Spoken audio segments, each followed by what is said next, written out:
improbable win streak into the postseason suddenly came to an end. The Texas Rangers have tied this series at 1 game apiece. Losing their momentum, the Rangers gained some of their own. We kept grinding and kept grinding. I think we got our confidence back. Now the scene shifts to the Trop. David Price takes the hill, winless against the Rangers. I'm not intimidated by this lineup by any means. But Texas knows nothing can be taken for granted in October. He will bring his best game. We certainly better bring ours. Rangers, Rays, Game 3, next. Welcome to Tropicana Field, where they are ready to go. It's St. Petersburg, Florida, where it's Game 3 of the ALDS between the Texas Rangers and the Tampa Bay Rays. Hi again, everybody. I'm Don Orsillo, joined by Buck Martinez. Welcome to Game 3 of the ALDS. Game 2 went to the Texas Rangers. They're all about offense. And in Game 2, it was the 4th inning that got the Rangers offense going. Don, what the Rangers did was they forced James Shields out of his game plan. They laid off the changeup early in the ball game and forced him to use the curveball. He hit Andrews with the curveball. That got the inning started. Then Hamilton and Young singled. A hit batter leads to the first run of the inning. They capitalize on some mistakes by James Shields, and then the red-hot Mike Napoli delivers. Another curveball mistake, bounced in the dirt on the strikeout, led to another run. When you think about a 5-run inning in the Texas Rangers, you think home runs, but this is a different story this year. The Rays turned to David Price. Price was 12-13 individually during the regular season, 0-6 in September. Are the Rays concerned? Yes, they are, Don. He hasn't won since August 28th, and he's gotten away from his bread and butter. That's his fastball. He has never beaten the Texas Rangers, the only American League club he hasn't beaten. He has to trust his fastball. It averages 95 miles an hour. He's got to use it until the Rangers make him change. On the other side, the Rangers turn to a veteran, 31-year-old right-hander Colby Lewis will be on the mound for Texas in this Game 3. As Lewis here at the Trop in his career, very good numbers, 2-0 with a 0.67. During the regular season, he was 14-10 with a 4.40. Game 3 from St. Pete is coming your way next.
Petersburg, Florida, Tropicana Field, the home of the Rays.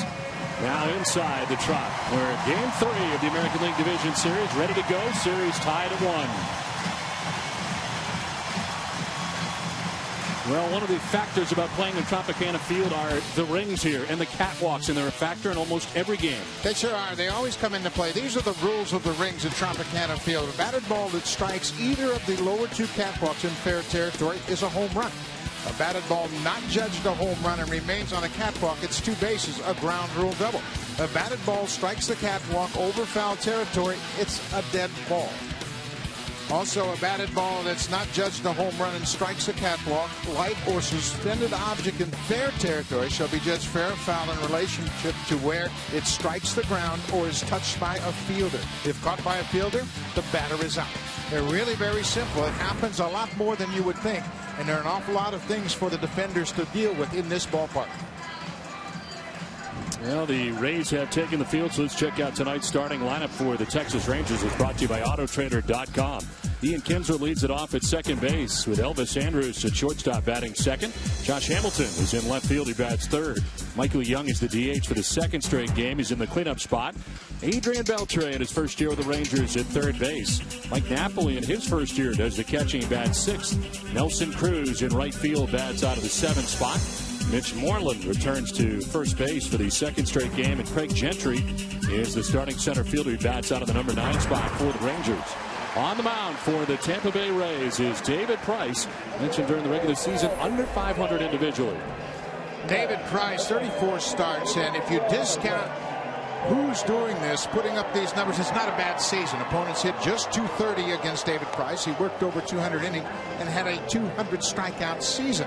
He has never beaten the Texas Rangers, and his ERA against Texas in 8 career starts is 5.48. That's the highest of any opponent.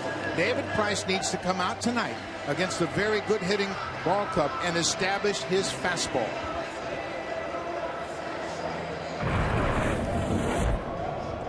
Defensively, the Rays committed the fewest errors in the American League, just 73. In the outfield, great speed. Jennings, Upton, and Matt Joyce. Reed Brignac gets to start at shortstop because of his defense. Zobrist Kochman on the right side. Longoria, the Gold Glover, at third. John Jaso is catching David Price tonight. So here we go. Expecting a sellout here today at Tropicana Field in the first postseason game of this season for the Rays. And Ian Kinsler in to lead it off here for Texas.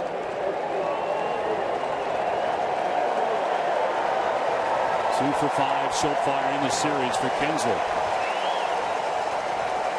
Price ready, and the first pitch of game 3 misses for ball 1, runner away. And David Price hoping the postseason be better than September.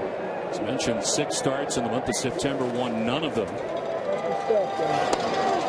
It's in there for a strike, and it evens the count at 1-1. His last regular season win came August 28th against the Blue Jays. He struck out 14 in 7 innings and held the Blue Jays to just 3 hits. Kinsler will pop it up near the catwalks as over goes Kochman by the seats. Has got to play. Makes the catch up against the railing. He lost it for a moment as he threw his arms up in the air. And that's one of the problems when you play late-day baseball here in Tampa. The roof is very light. Here he loses it, then finds it again in time. But he knew enough just to keep looking up where he thought it was going to come down. And Casey Kochman loses it in this ceiling. You can see how challenging it is. There's a lot of things going on. And it's a white roof, the same color as that baseball. And he did a good job of staying with it and focused on where he thought the ball was going to come down from. Position players will tell you can't take your eye off the ball here for a split second because you can't find it again when trying to locate it near the roof. Elvis Andrus takes strike 1. Andrus, a very slow start to this postseason. He is 0 for 7.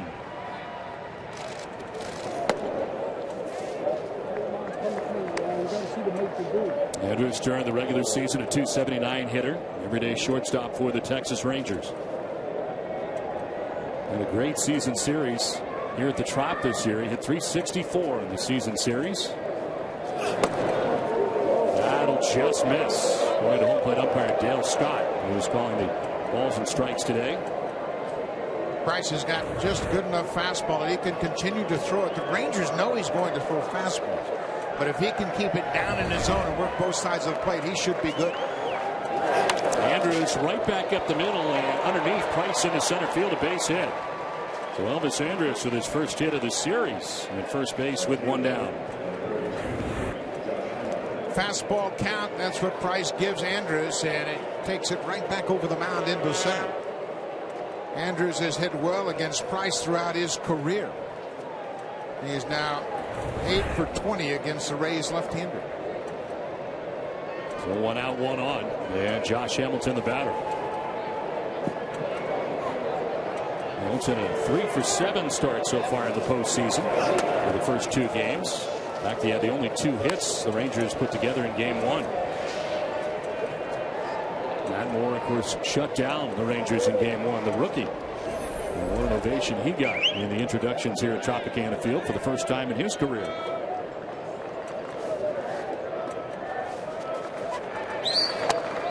That'll miss outside. 95 that time from Price, but off the mark as he falls behind 2-0. First inning is always the most challenging for a starter as he's trying to grab a hold of his emotions and get control of the strike zone. And Price just needs to get off to a good start here this afternoon and zero in on that strike zone. Hamilton chops it towards first. Kochman think about second, but flip the first, and they just get Hamilton. Price did a good job of getting over there, and he had to get the foot down quickly to get him. As Kochman took a look at second first, realized he had no play, and they get the sure out at first, 2 down. Casey Kochman's a very good first baseman, and this ball is bounced so high he has to wait for it. When he looks to second, realize he doesn't have a play on Andrews, and Price is right there. Hamilton can really run, and you can see Price just barely beats him to the bag. Price had a problem with that in game 5 last year in the division series when Andrews scored from second base on a similar type of play. 0-2 down here in the first inning as Michael Young stands in on the right side, the DH for the Rangers. And it's a liner cut by Kochman at first, fully extended. Great first baseman for the Rays, hauls it in. It ends the inning. The Rays are coming up from St. Pete.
Defense has saved him a run with Andrews at second base and 2 outs. Michael Young cuts a line drive that's headed for right.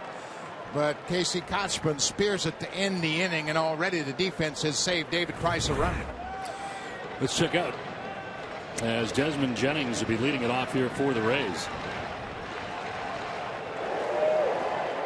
Desmond Jennings, B.J. Upton, Evan Longoria here in the bottom of the first inning.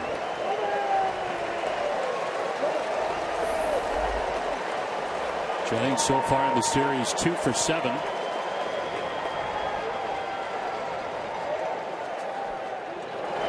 First pitch from Colby Lewis is in there for strike 1. Lewis getting the start here for the Rangers as Desmond Jennings stands in 2 for 7 in the postseason so far for the Rays.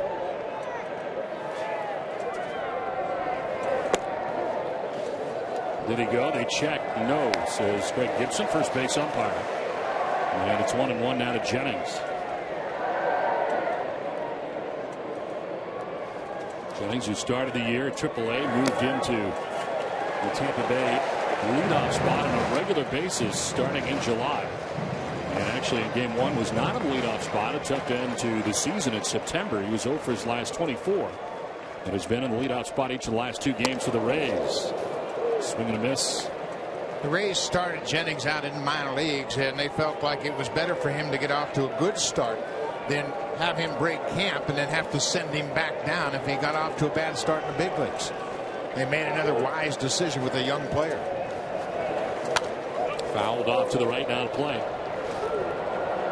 Colby Lewis on the mound for the Texas Rangers. Second full season in the Texas rotation. 32 starts for the second consecutive year after spending the 2 previous seasons in Japan. Chopped off the plate towards third baseman Adrian Beltre. It is a foul ball, the indication. Let's check out the Tampa Bay Rays starting 9. It's brought to you by Autotrader.com.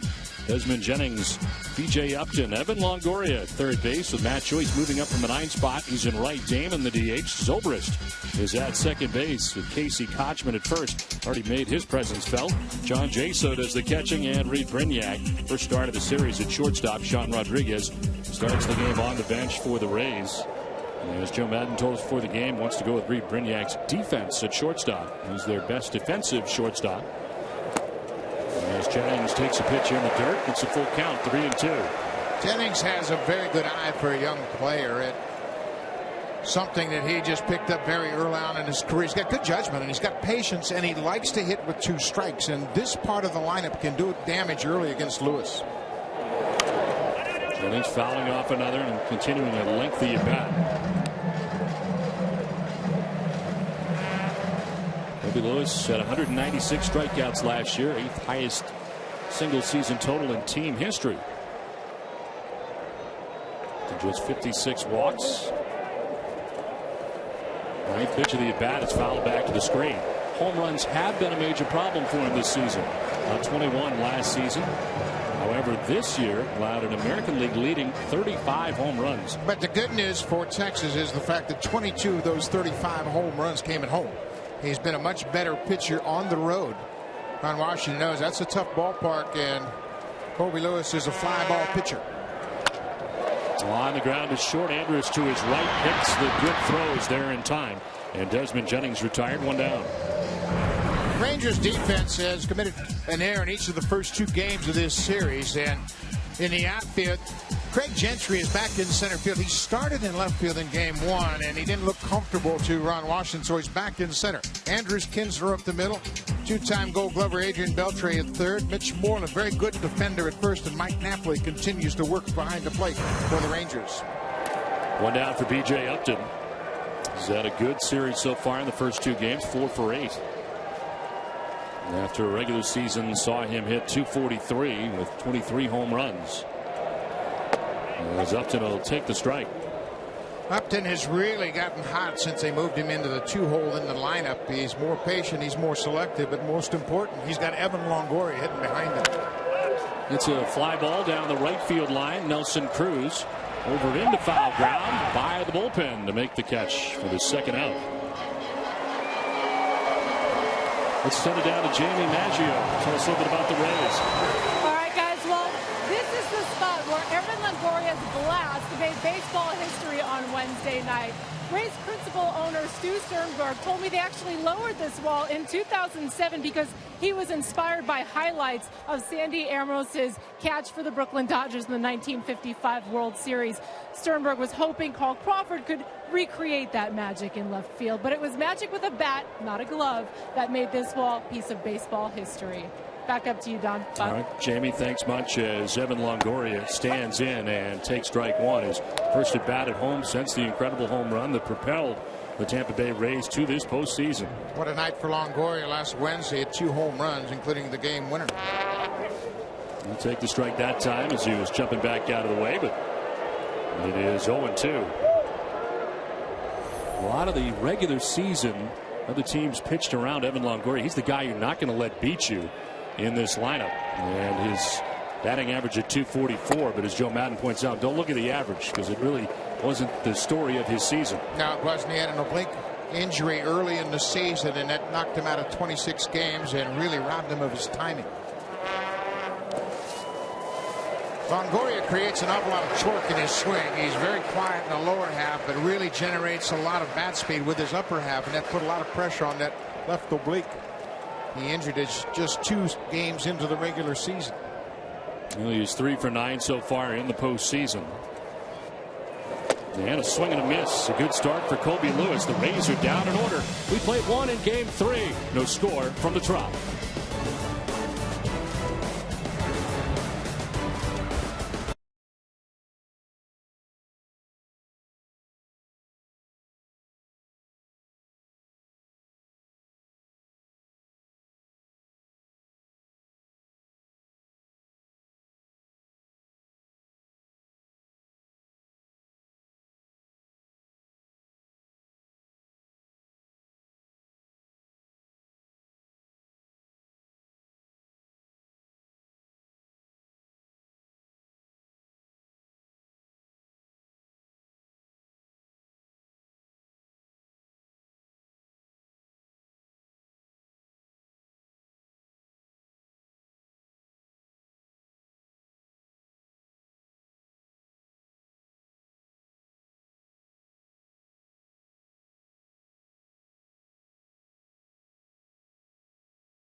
Series coverage on TBS is brought to you in HD by BMW, the ultimate driving machine. A beautiful day in St. Petersburg, Florida. As game 3 enters the second inning, it'll be Adrian Beltre, Mike Napoli, and Nelson Cruz inside the Trop. As we get ready for the second inning, it's been a quiet series so far for Adrian Beltre. He was 0 for 7 in the series for the Rangers. It's a ground ball to Ben Zobrist at second base. 1 down in the second inning. David Price got through that first inning and was helped out on a terrific defensive play from Casey Kochman. He has a tendency to get off very quickly in the ball game and hits deep. First time through the order, the league hits just 202 against him. Second time, 208. So he can dominate the early innings and give his team a chance to get out in front.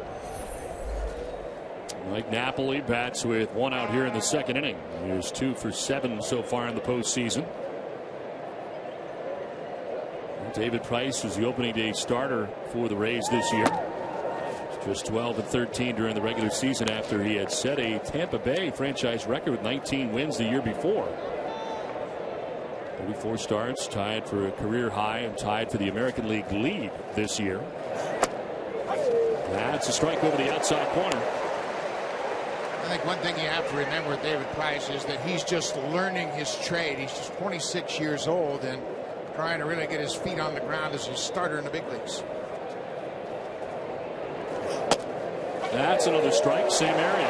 He's working away here to Mike Napoli, and he's ahead 1-2. Here's where Napoli really shines with 2 strikes. For the season, he hit .291, second only to Victor Martinez. Martinez hit .299 with 2 strikes. And Napoli's tough with 2 strikes. Out there again, but too far this time. To Dale Scott, and it's 2-2. David Price, who made his second consecutive All-Star team, didn't pitch in the game this year as the starting pitcher for the AL in 2010 and 2 scoreless innings in that All-Star game. Time called. There's John Chaso. The catcher hops up, requests time, and gets it.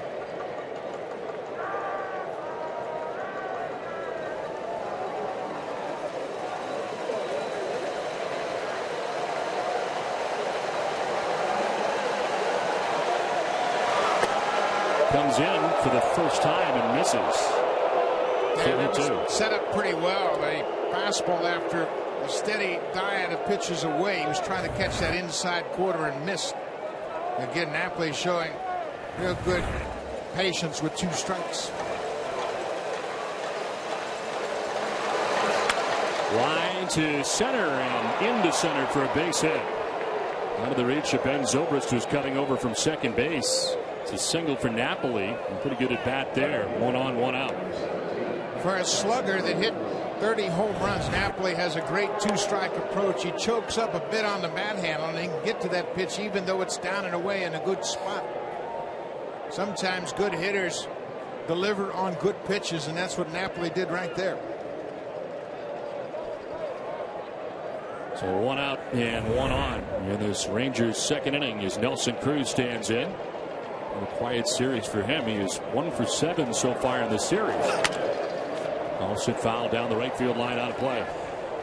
David Price was asked about the Rangers lineup, and he characterized it as if they had 5 Longos in the lineup, referring to his teammate Evan Longoria.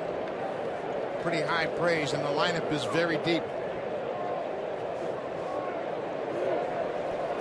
Runner goes in the 0-1, a swing and a miss for a strike, and the throw is not in time. Stolen base for Mike Napoli.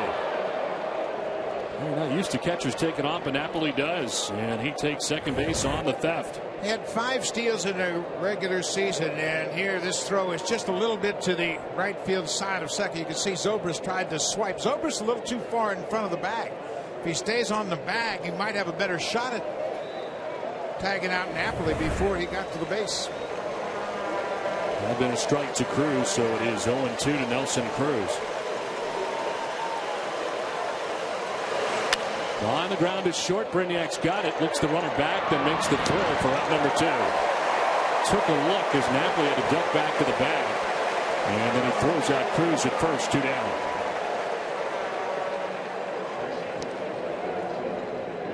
Brignac's a very good fielder, and he's got good range. This ball is hit to his left.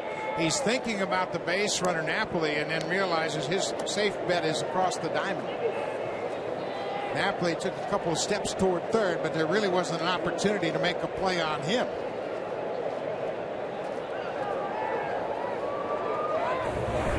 So 2 down here in the second inning. Napoli at second as Evan Longoria comes in to talk to David Price. The Rays defensively go into a full shift on the right side of the infield with Mitch Moreland coming up. They did this in Texas, and they do it here at the Trop. Now Longoria is calling the defense back to a more traditional defense. They got something from the bench that they didn't want to play the full shift here with 2 outs. They were in it a moment ago, but they have come out of it.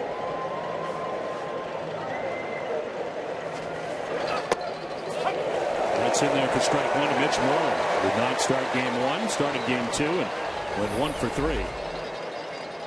16 homers during the regular season for Mitch Moreland.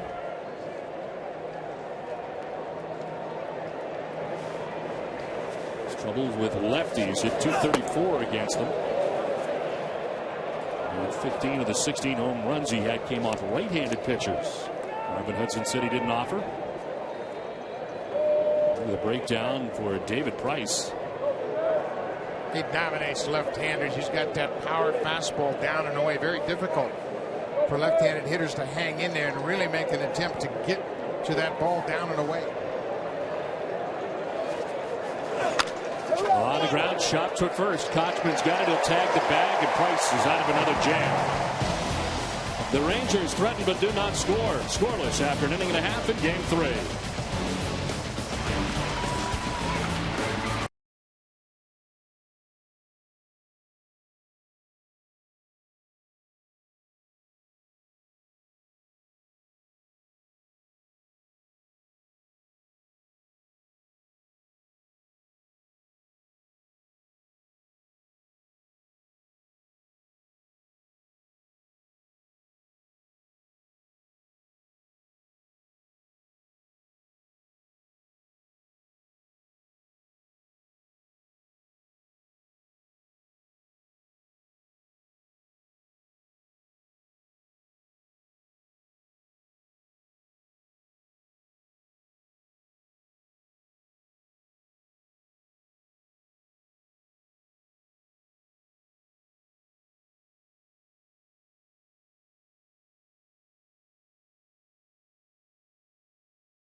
Interviews and exclusive post-game analysis from Tom Verducci and the staff of award-winning SI writers at SI/MLB. David Price through the first 2 innings has given up 2 hits. In both of the first 2 innings, the Rangers had a runner to second base but cannot score. As we play along to the bottom of the second inning, back at the Trop, it's Matt Joyce. Goes from number 9 to number 4 in the order.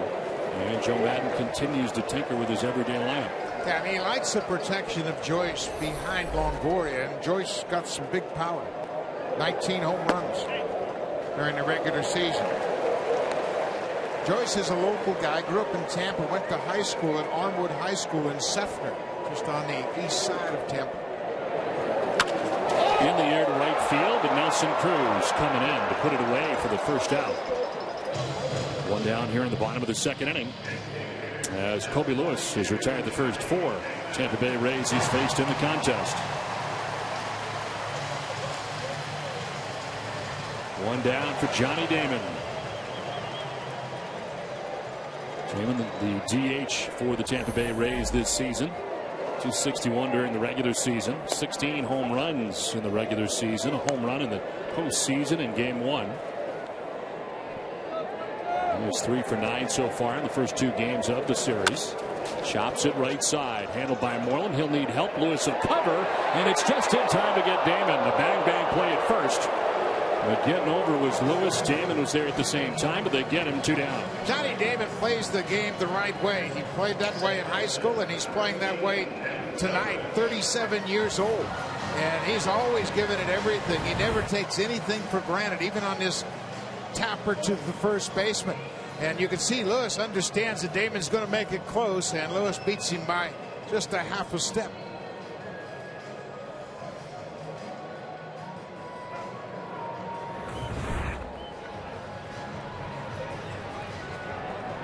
Bang right there at first for Johnny Damon, and after that play, Colby Lewis really had to sprint hard over to first base, and the infielders came in to help him catch his breath. They all kind of took a little time out, made a visit to the mound just to make sure he had time to catch his breath.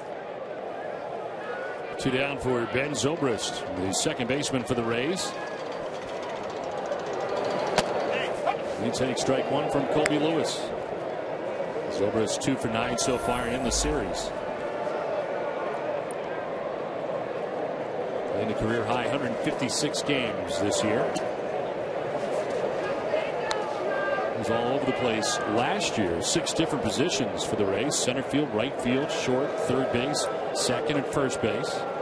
Here in every position except pitcher and catcher. This season he played in just 2 positions: second base and right field. And 118 of his regular season starts came at second base, so Joe Maddon kind of narrowed it down to 2 different spots this year. Yeah, I mean, he's a very good second baseman. Hard hit, but foul. I think it's better for Zobrist just to have to worry about 2 positions as opposed to all over the diamond.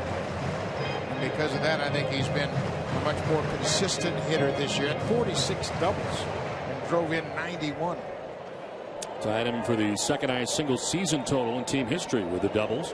Evan Longoria also had 46 last year, one behind Aubrey Huff with 47. Line to first, and Mitch Moreland will pick it on the backhand to end the inning. Colby Lewis has retired the first 6 Rays he's faced. No score through 2 in Game 3.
is provided by Goodyear. Everything Goodyear has learned, making tires that go the distance, inspires what they roll into yours.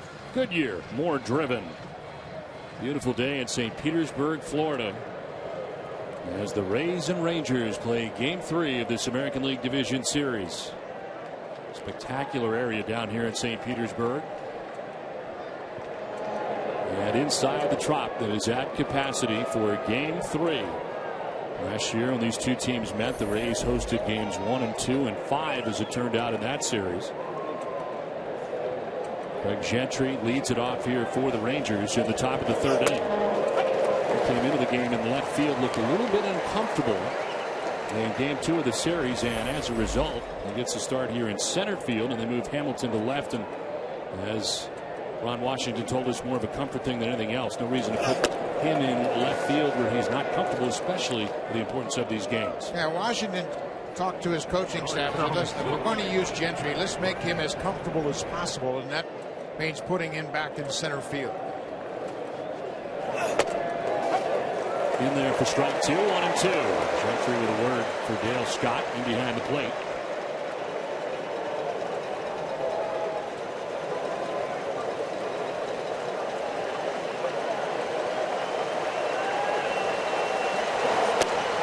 Too far outside, and it's 2 and 2.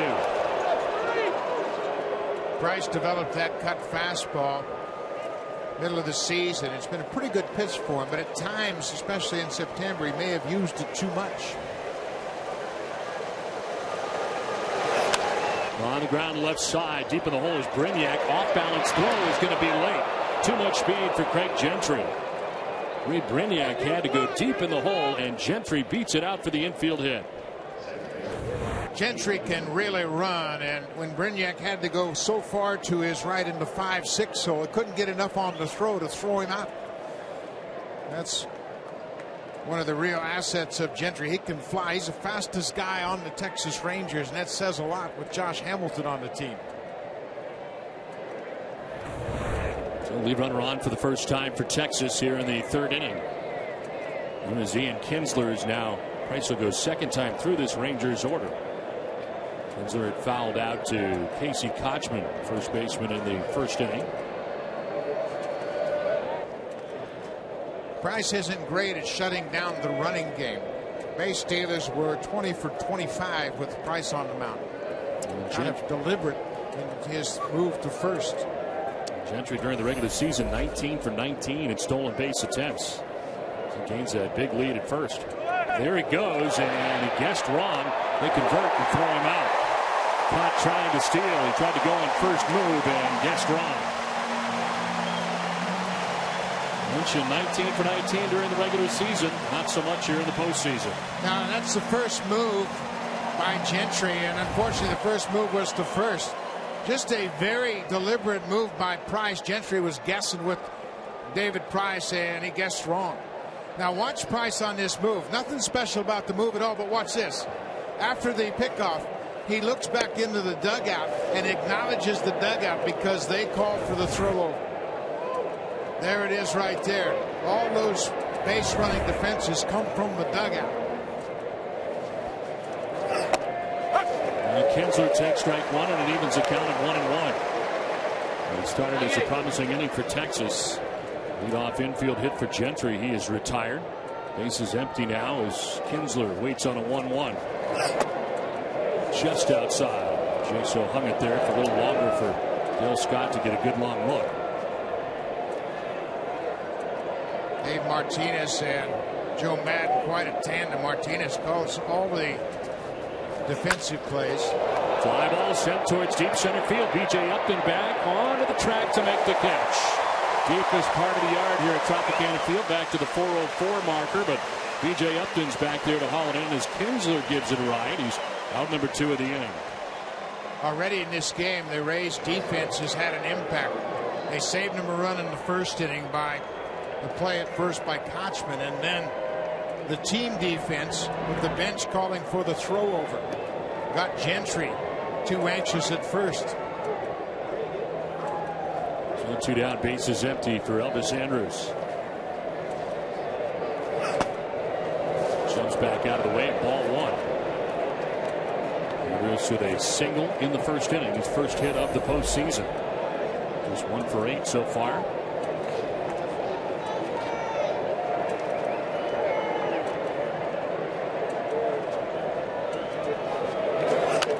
Andrews fouling it back and below us. 95 on the fastball from Price. Andrews coming off his best month of the year. September, he hit 318 during the month, equaling his best month. Also hit 318 in the month of June. But last year he finished up on a tough 160 average getting into the postseason. This year much better. Again, the cut fastball starts off the plate outside. And Price brings it back over the outer half. Price has had some big strikeout games. Does not have a strikeout in this game so far. He does now. Strikes out Elvis Andrews to end the top of the third inning. We're through 2.5 from the Trop. Still no score in game 3.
The 2011 Major League Baseball Division Series on TBS. Join the postseason debate at MLBFancave.com and follow the action on Twitter with the hashtag postseason.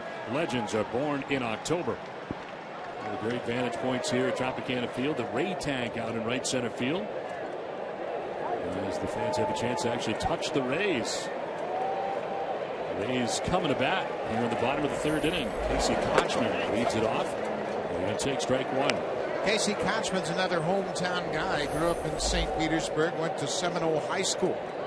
Came through the Angels system, and Joe Madden knows a lot about him as they were both together in the Angels. In the air to shallow left. Hamilton was deep, but he's got plenty of speed and makes the catch out there for out number 1.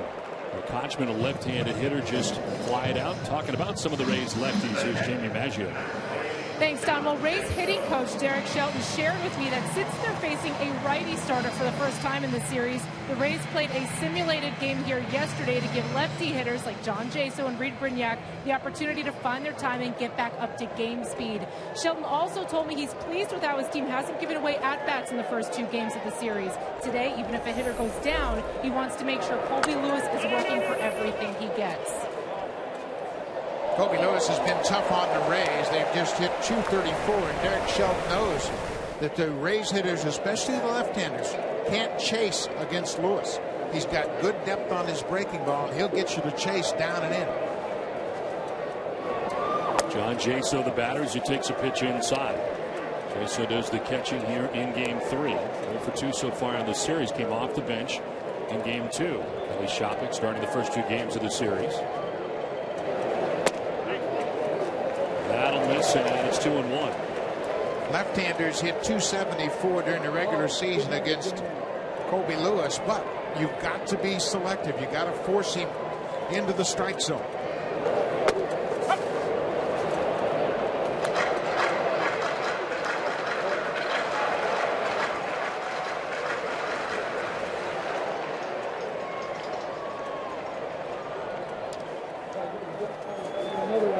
Jaso fouls it off, hangs tough here at 2-2. Colby Lewis can really pitch, and he had a great postseason a year ago. He went 3-0 with a 1.71 ERA. He didn't get the attention of a Cliff Lee or even C.J. Wilson, but he was their most effective starter last postseason.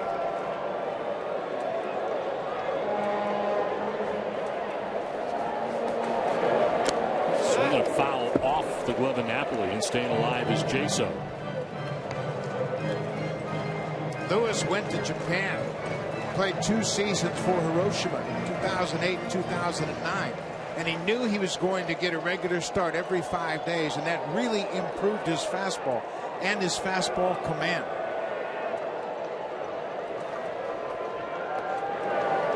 On the ground down the first baseline, Moreland's got it. He was guarding the line, and he tags the bag for the second out of the inning.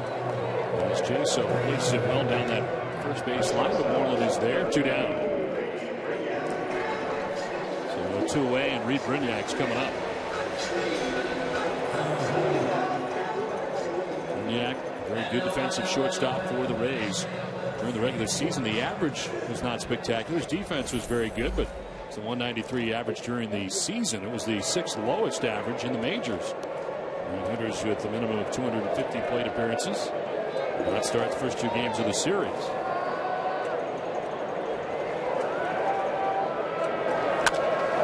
Fly ball out towards right center field. Craig Gentry moves over from center and makes the catch for out number 3 of the 3rd inning. Lewis is perfect through 3. We're scoreless through 3 from the Trop.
Back at Tropicana Field for Game 3 of the American League Division Series, and it's the 4th inning. As Josh Hamilton will lead it off. Michael Young and Adrian Beltre.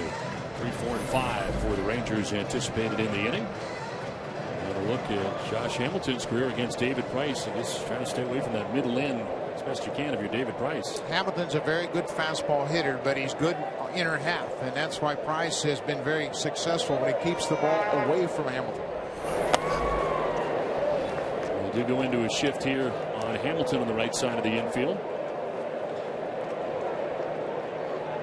Wade Brignac to shortstop down the right side. Only Longoria left on the left side. Hamilton was criticized for his bunt attempt in Game 1 into a similar type of defense. Ron Washington thought it was a pretty good idea. He just didn't think it was a good idea to bunt at a slider, and that's what Hamilton did. He bunted it right back to the mound.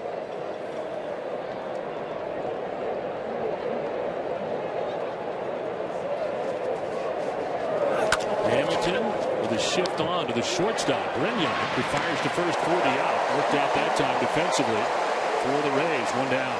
Talk about the Rays defense. Dave Martinez calls all the running defense for the Rays from the dugout. And you can see on the right, he's given the signs to John Jaso, who relays the pitch to Price. This instant, it's a throw over. Just go to first base, courtesy throw. And Gentry was running, and they throw him out at second.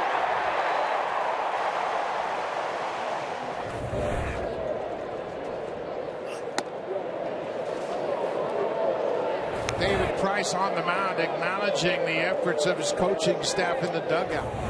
Good teamwork. Dave Martinez is a very active bench coach. Michael Young, the batter, taking ball 2 inside. One thing Joe Madden was heaping the praises on David Price is what a great teammate he is. Called him the best teammate he'd ever seen anywhere, including Little League, high school, college, no matter where he was. Said every day he comes to the park and brings enthusiasm. He cheers his teammates on. Couldn't ask for a better teammate than David Price, according to his manager. 2-1 to Michael Young off the end of the bat foul. And evens at 2-2. Price operating at 96 miles an hour. That last offering. Rangers have had at least 1 base runner in the first 3 innings. Nobody on here with 1 out in the 4th.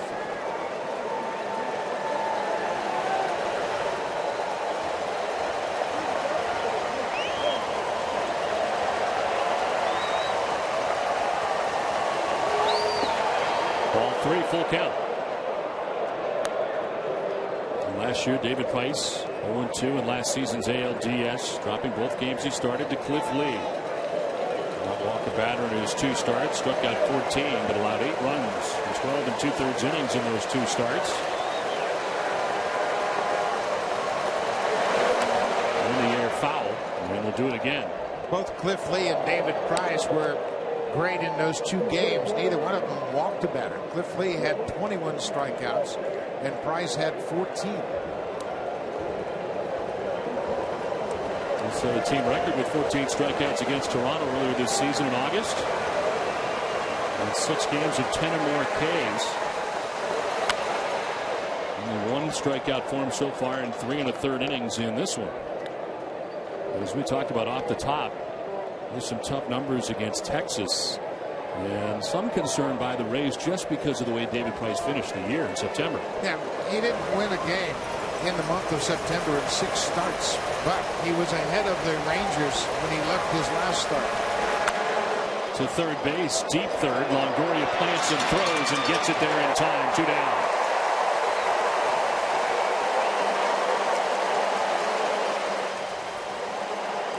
Longoria has the understanding that he can plant that right foot, load up, and fire across the diamond. Look how close it is. But he knows his arm, and he knows Michael Young's speed. He's deep at third. This takes a tough throw and a lot of concentration, but the Gold Glover makes it easy.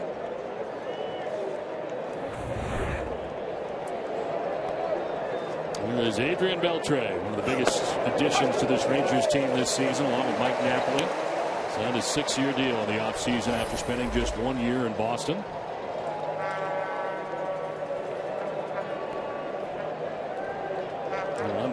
September, hitting .374 with 12 home runs in the month of September. Not at the right time, right into the postseason.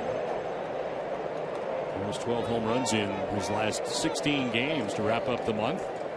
His numbers in each of the last 2 years, with the Red Sox first and then the Rangers this season. Fouls this off to our right. During the season, picked up a milestone, his 2000th career hit. One of 23 active players with at least 2,000 hits. 1-2 to Beltran. In the air to left field. In comes Desmond Jennings. Out goes the shortstop Brignac. It's Brignac who puts it away. Price enjoys a 1, 2, 3, 4. We're through 3.5. No score from the Trop.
Back here in St. Petersburg, this is the first pitch to Adrian Beltre last inning. David Price looked at his pitching hand, then again looks at his index finger, walks off the field and gets the attention of Ron Porterfield, the trainer, in the dugout. Jim Hickey comes over. You can see Price is concerned. He keeps looking at that index finger of his pitching hand. The trainer comes over to address it. High drive to deep left for Desmond Jennings, and it is gone to put the Rays on top. 10 home runs during the regular season. The first hit of this one for the Rays is a long ball. Tampa Bay leads it 1-0.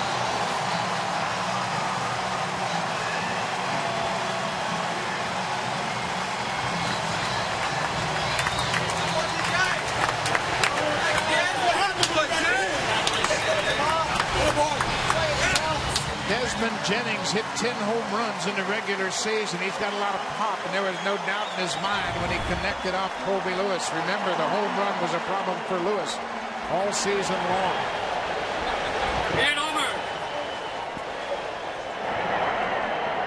He had retired the first 9 Rays he faces and gives up the leadoff home run here in the 4th inning.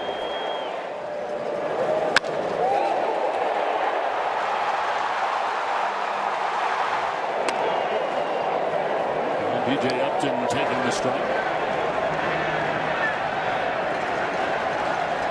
Jennings in the postseason here for the first time and has got a home run. Now, Tampa Bay has done a great job of drafting and developing homegrown talent, and Desmond Jennings just another example of that. This one fouled off to the right. Jennings during the regular season, a guy who liked to swing at that first pitch, had a .600 average on the first pitch during the regular season. He jumps on the first pitch, the fourth inning for Kobe Lewis. Second time through the lineup, he was looking for an inside fastball, got it, and hammers it into the seats in left.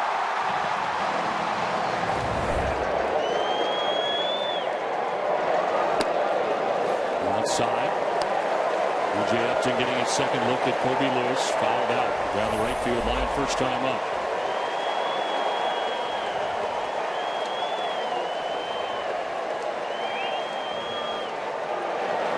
Away for ball four. B.J. Upton is down to first with the first walk given up by Lewis of his outing.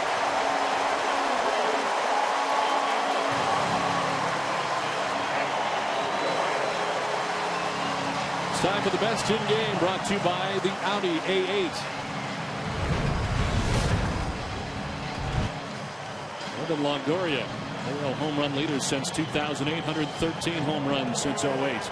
Miguel Cabrera top of that list with 139. Cabrera off to a great start in this postseason. Opposite field home run yesterday at Yankee Stadium.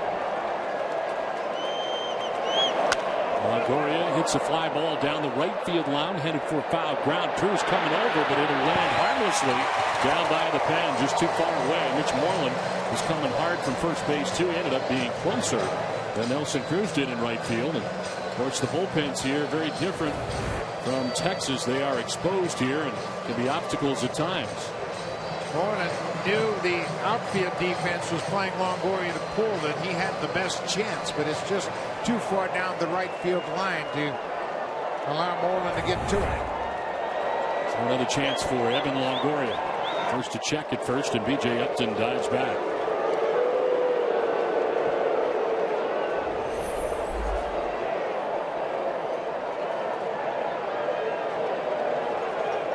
With a good sized lead, held on by Mitch Moreland at first.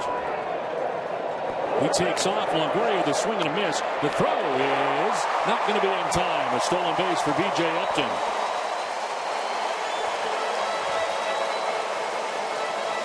Upton picked a good pitch. It was a breaking ball. Longoria is a great fastball hitter, and the breaking ball down and away. Napoli has to wait for it. By the time he makes the throw, it's late and high at second. Good pick by Upton to run on the breaking ball. It was a count where you expect Lewis to throw a breaking ball 0-1. He got the breaking ball, not allowed Upton to move into scoring position. That's second with nobody out. Evan Longoria. And a count of 0-2.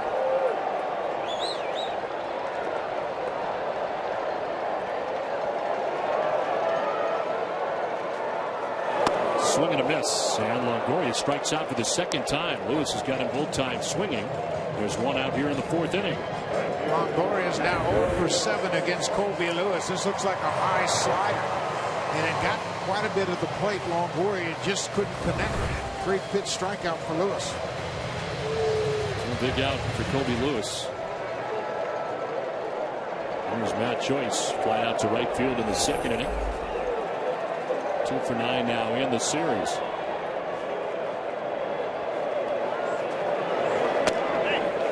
Kobe Lewis was a Rangers Game 3 starter last season in the ALDS against the Rays.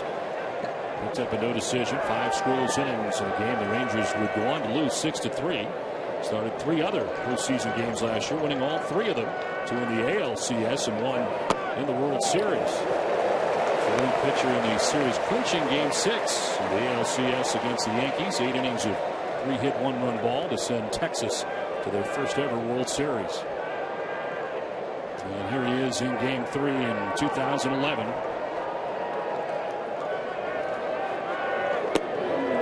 That'll just miss, and it's 3-0. He's back to the dugout. Acknowledging Desmond Jennings' home run. Put Price ahead. Joyce has a green light here at 3-0. Lays off and takes the strike. 3-1.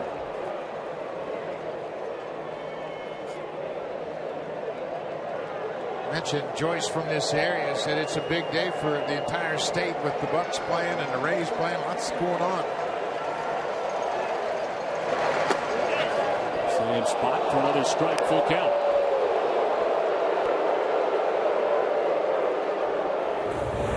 They use the curveball to get back to the full count, but they've got a base open now, and they don't need to throw a strike. Joyce has got a lot of power. We don't want to give in to him right here. On the ground, foul. If I'm Colby Lewis in this situation, I'm going to make a borderline pitch, and if I miss, it's got to be off the plate. I've got a base open, and Damon's on deck. It's still lefty on lefty, but Joyce has got too much pop to deal with for me.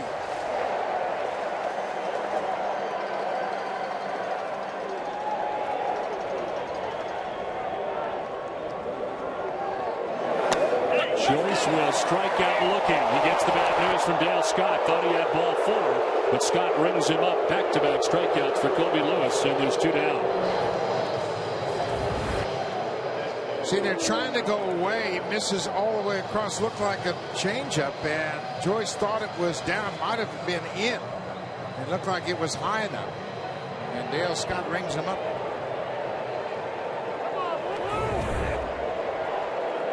2 down, B.J. Upton at second base, and Johnny Damon the batter. Damon grounded out first base in the second inning. This bounces in, knocked down by Napoli. Hit it for third base as Upton. The throw will not be in time. B.J. Upton able to get there. Wild pitch charged to Colby Lewis. This ball bounces in front of home plate. Not much Napoli could do. You never really know where that ball is going to bounce when it's so far out in front of you. He got a glove on it, knocked it down, but Upton always thinking about the extra 90 feet. Got a good break. Napoli makes the throw, but really had no shot at Upton at third.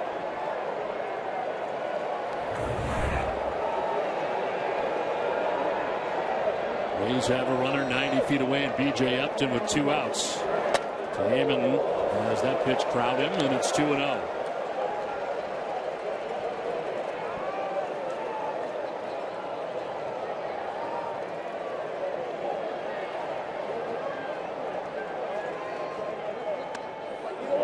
Missing up top for ball 3.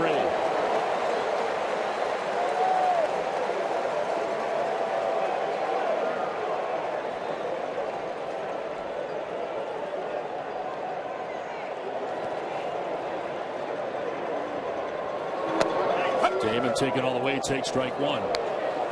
Remember, the game plan for the Rays left-handed hitters was to force Colby Lewis over the strike zone. Don't take any swings at borderline pitches.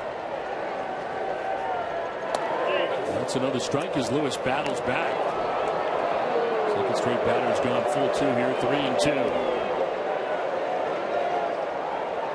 Johnny Damon had a bad regular season against Texas, 3 for 21 in the season series.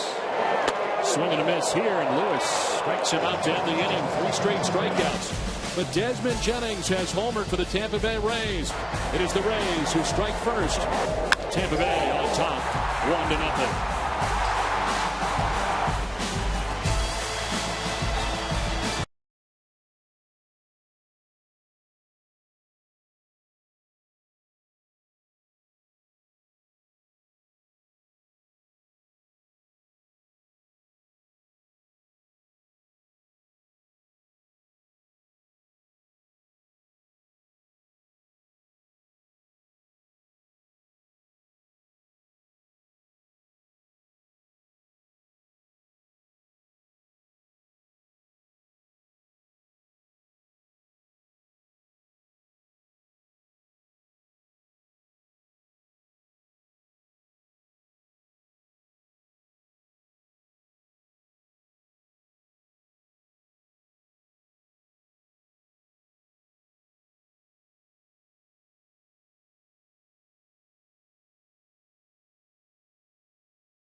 The restaurant here at Tropicana Field in St. Petersburg is straightaway center field. Great look right back in from the 404 marker in center field.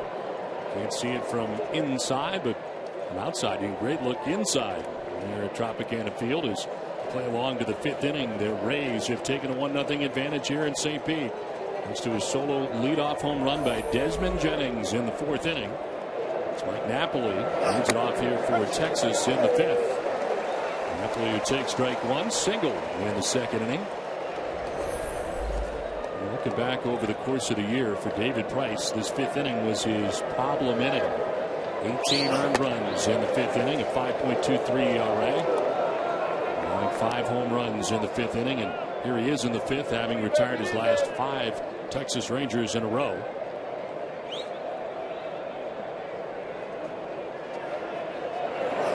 On the ground down the 3rd baseline, Longoria. A couple of steps and a throw that's in plenty of time to get Napoli. In between innings, just moments ago, we had the chance to talk to Joe Madden. We asked him about David Price's finger and whether or not it was a blister. Just a little bit with his nail, but he's fine. Okay, great. Your thoughts on him so far? He's been pitching well. Cutters come into play pretty nicely. Some good changeups overall. Fastball, 95 is a good number for him, but I think our defense has done some nice things today, too. He helped himself out with the pickoff also.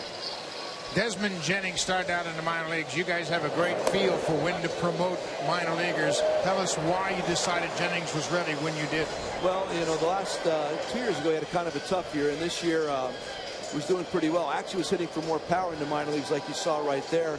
We're just listening to the minor league folks and Andrew and everybody else that gets a chance to see him much more often than we do.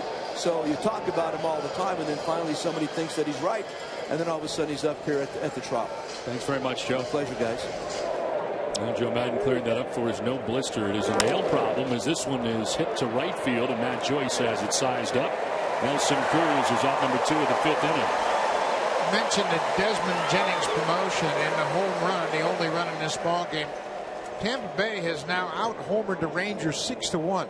And that Jennings home run was the first home run they've hit in this series with nobody on. They've gotten big home runs. They've gotten 3 two-out home runs. And they've gotten 5 home runs with men on. But Desmond Jennings' solo home run has staked David Price to this early lead. Coming into this series, if you told me the numbers but not the teams, I would say the Texas Rangers are the team that had that many home runs in this series based on the regular season. That has not been the case. And Ron Washington really pointed that out to us. He wasn't buying into the season numbers. Really felt like they could power up, and they have.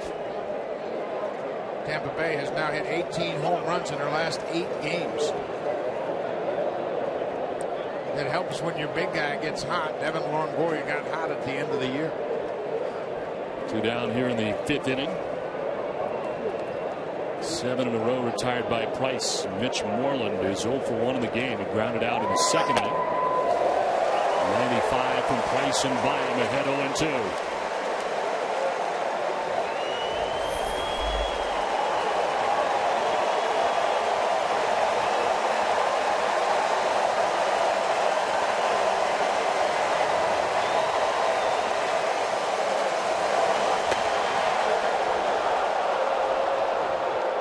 Not been a big strikeout game so far for David Price. 1 K through 4 2/3 innings. And ahead here 1-2.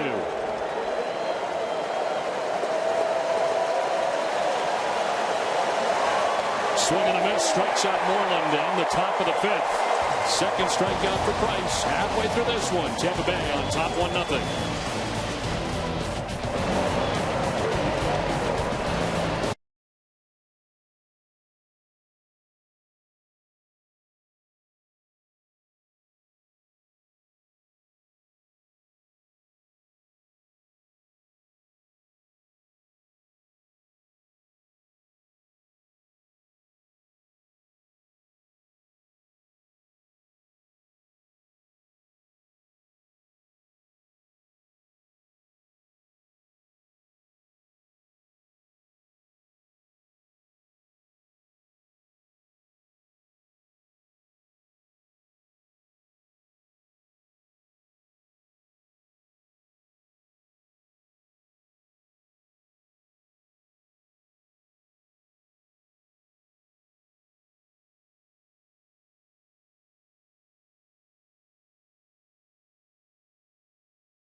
Highway back here in St. Pete on a beautiful day as we head to the last half of the 5th inning. Tampa Bay on top 1-0.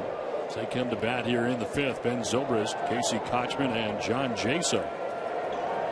Kobe Lewis, the Rangers starter, into the 5th inning. Give up that leadoff home run to Desmond Jennings. This one fouled off to left and out of play.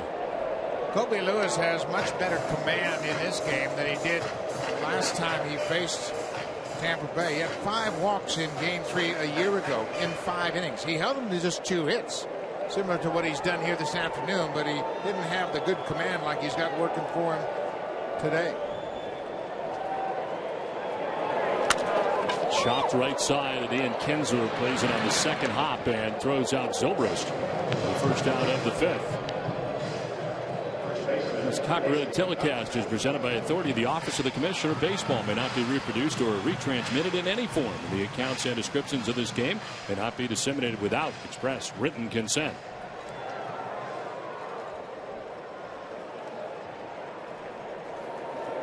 One down here in the 5th inning as Casey Kochman settles in on the left side. The very good defensive first baseman for the Tampa Bay Rays. Flight out to left field in the 3rd inning.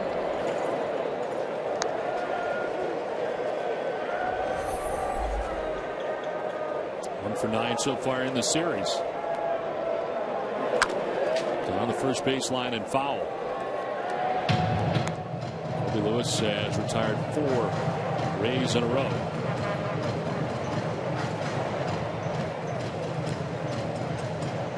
Kobe Lewis, 365 strikeouts the last 2 years. That's the most by a right-hander since Nolan Ryan did it 90-91. Popped up, foul ground. Adrian Beltre ranging over. He's got to play, and he makes it. 2 down. We have an area here. Photographers that have been added on the first and third base side of each of these foul grounds, with 2 down. Nolan Ryan, the president of the Rangers, had 435 strikeouts in back-to-back years, 1990 and 91. Lewis posted the highest strikeout total over a 2-year span since Ryan.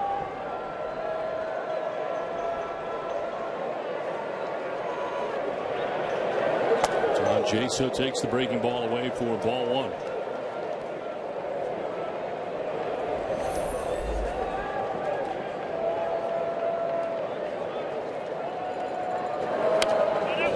As a team finished up with 3.79 earned run average. That was good for 5th in the American League. These Tampa Bay Rays were 2nd at 3.58. The Angels finished 1st in the American League in team ERA. And 2 pretty good pitching staffs going head to head in this ALDS. Jaso hits the 1-1 back of second into shallow center. Out goes Andrews. Rangers shortstop makes the catch and completes a 1-2-3 5th inning on just 9 pitches. Played 5 from the Trop. 1-0 Rays.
Superior performance is Tigers starting pitcher Max Scherzer. Scherzer was the winning pitcher in Detroit's Game 2 victory over the Yankees. 6+ innings pitched, 2 hits, no runs, 5 Ks. Scherzer pitched no-hit ball into the 6th inning before Robinson Cano singled to left field to break it up. A very impressive is Max Scherzer, our Goodyear Superior performance. Of course, that game is coming up a little bit later right here on TBS. Scherzer went 15-9 during the regular season, and Yankees and Tigers, well, what a dramatic finish to their game last night. 9th inning rally by the Yankees made it interesting. Greg Gentry leads it off here for Texas in the 6th inning. David Price has retired 8 Rangers in a row as this 6th inning begins. Gentry's got one of only 3 hits put together by Texas. An infield hit in the 3rd, displaying his very good speed. Gentry's a threat to bunt. Longoria just a step behind the bag at 3rd. Gentry's got great speed.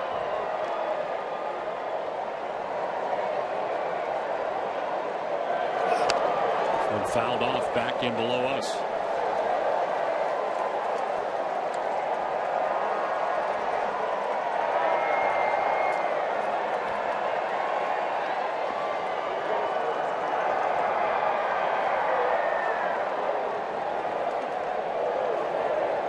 Gentry playing all 3 outfield positions this season.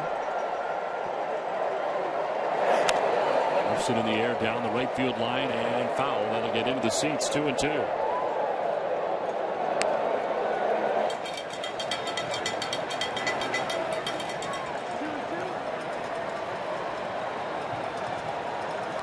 The Rays back in the postseason. Last year, of course, losing to these Texas Rangers in a 5-game series. Ball 3, full count. David Price was a loser in Game 1 and Game 5 of that division series a year ago, and he said it took him a long time to get over that in the winter. This is an opportunity for him to erase all those memories. He gets better and better.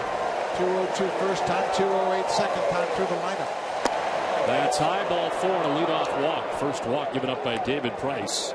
Well, so far in this game, Buck Martinez, as the first batter, has just walked in the 6th inning. This has been a pretty good pitcher's duel here today. David Price and Colby Lewis going head-to-head. Yeah, Colby Lewis has really matched David Price pitch for pitch, except that one pitch down and into Desmond Jennings. But the concern, if I'm the Rays right now, is just how serious that finger injury is. Joe Madden told us he's got a nail problem. It's probably on his middle finger. That's where that pressure comes. That's the last point of contact with the baseball. And you can bet they're concerned about that, just how that might affect his control and command. Ian Kinsler, the batter, takes a look at strike 1.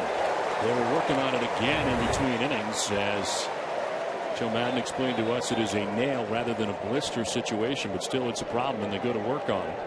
Ron Porterfield, the head trainer, taking care of that fingernail, and there's a lot of pressure on the inside of that middle finger on his pitching hand. Soft toss to first, Gentry back. Gentry's already caught trying to steal in the 3rd inning. On base again here, the number 9 man, who has reached on an infield hit and recently a walk.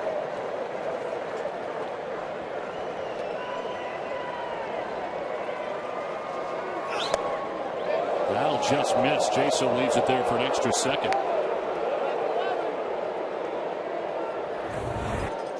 Watch the catcher just trying to hold it so Dale Scott has a good look, but it's down and in off the plate. It's a dangerous situation. Price's attention is divided between first and home. That's the threat of speed. It can be beneficial even if you don't run. It's a distraction with a power hitter at the plate.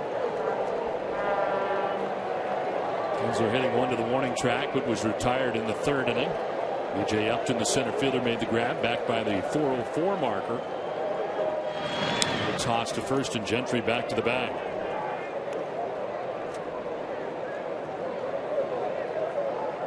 Both these teams are very aggressive, but we've really not seen it a great deal in this series so far. No, we haven't. B.J. Upton got thrown out in Game 2 trying to steal 3rd in the 5th inning. but there hasn't been an awful lot of running opportunities. For Gentry, are you apprehensive at guessing again since he guessed wrong the first time? Yes, even though he's been perfect in the regular season. Little gun shy. Kochman plays off the bag, as first basemen often do with left-handed pitchers, and that makes it difficult for the base runner to gauge just where he's at.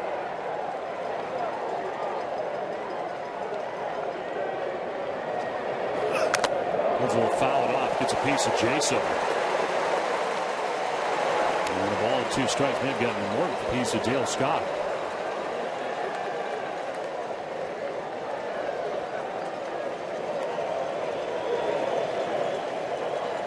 So Price ahead 1-2. Nobody out. Runner at first here in the top half of the 6th inning. Jason headed out to talk to David Price.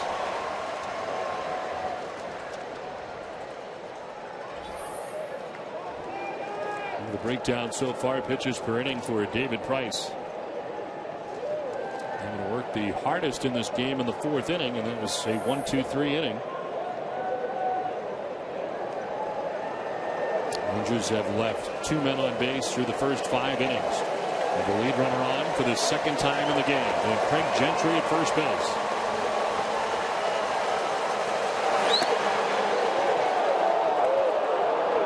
Two and two to Ian Kinsler.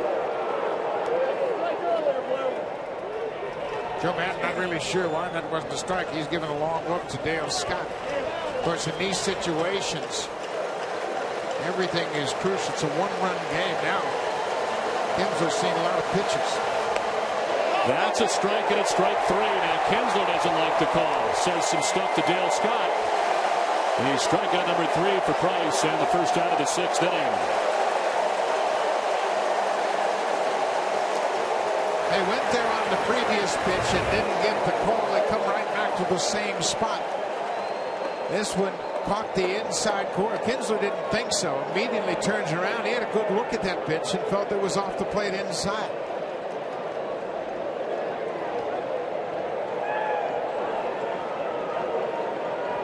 Dale Scott had heard enough.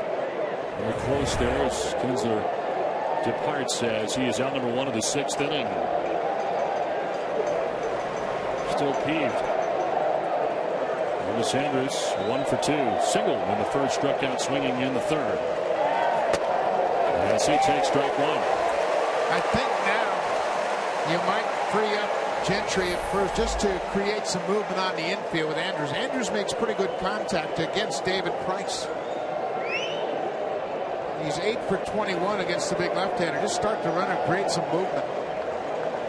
This has been getting ahead. First pitch strikes to 6 of the last 7 batters for David Price. As they do check on Gentry.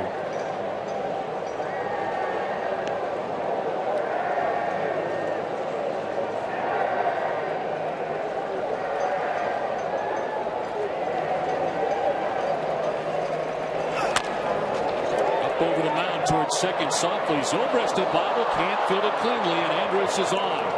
It's going to be close anyway, even if Zobrist is able to pick it cleanly because of the speed of Andrus. And Gentry takes second base. It's a hit, and the Rangers have 2 on. Yeah, David Price is 6'6", but he's not tall enough to make a play on this, and you can see Zobrist got to cut around the base runner. He wasn't going to have a good shot at making this play. I don't care how he grabs it right here. He tries to swipe at it with his glove. It's off the end of his glove. But Andrus runs too well. I don't think they were going to get Andrus no matter who makes that play. So first and second out for Texas, 1 out. Good chance here for Josh Hamilton, who so far is 0 for 2. Grounded out to first, bounced out to short. There's strike 1 from David Price. In a great spot. Remember, they want to work Hamilton away.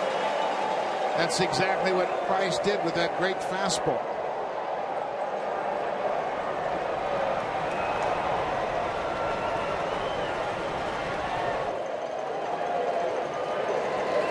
Hamilton chops it down the first baseline. Price will run to the bag himself for the out. Quickly turning around to keep an eye on that runner at third, and Gentry makes the play himself. A good athletic play for Price off the mound, and there's 2 down. Price makes a great play here and makes the judgment that he's the only one that's going to be able to make an out on this play. He gloves it and then beats Hamilton to the bag. And as soon as he steps on the bag, watch him turn around and check the base runner over at third.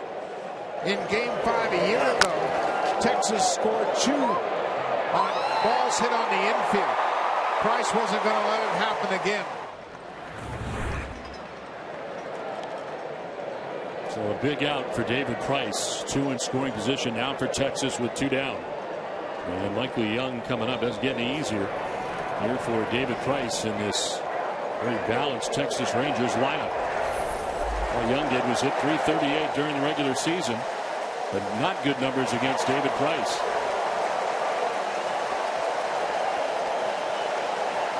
.377 average during the regular season for Young with runners in scoring position. Yeah, this is a good visit by the catcher, Jay. So Price called him out. He wanted to talk things over. Obviously, a very important part in this ball game.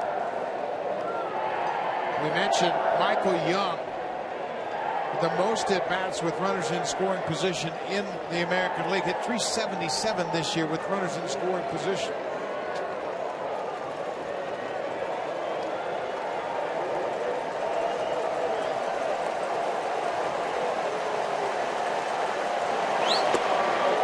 Just missed.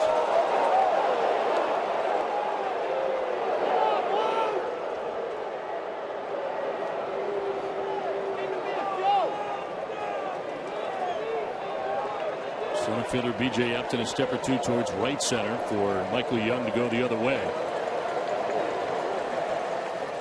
Price backs off again.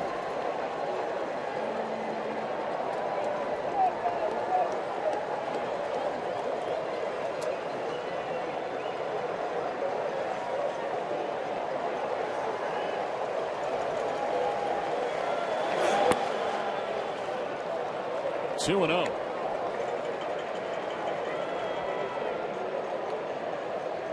So far, he's struck out 3. He's walked a batter. So he works here with 2 outs in the 6th inning.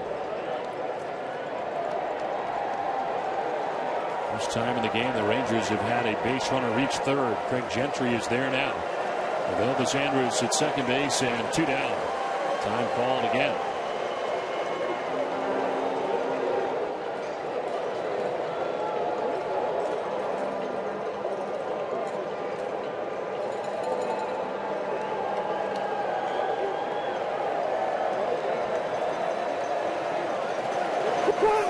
On the ground to the shortstop, Brignac.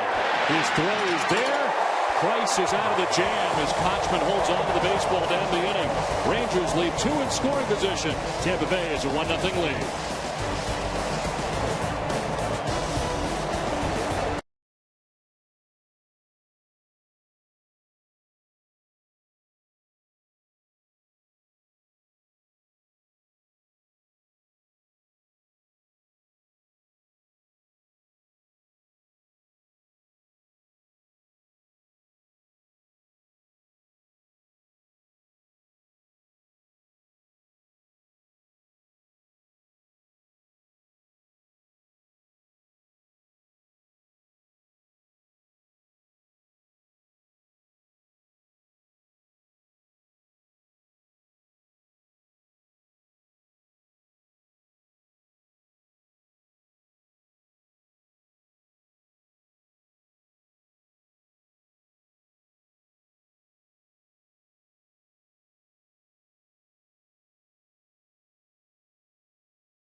We're back in beautiful St. Petersburg, Florida.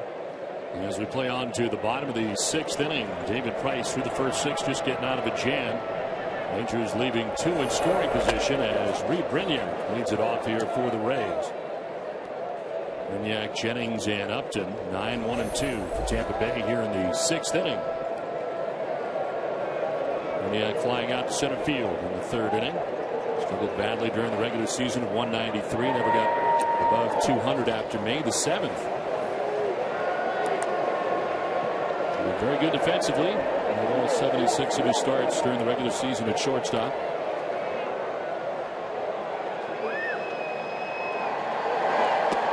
That'll drop in there for a strike. Good curveball from Colby Lewis. Lewis pitched a 8-inning shutout combined with Felice to shut out the Rays right here in this ballpark, and he is 2-0 in this ballpark for his career. He is pitching very well once again, holding the Rays with just one hit, but unfortunately that hit left the ballpark. But he really learned how to trust his stuff when he went to Japan, pitched those 2 years in Japan, was an everyday starter. His first opportunity to really go to the mound every 5 days and learn how to pitch.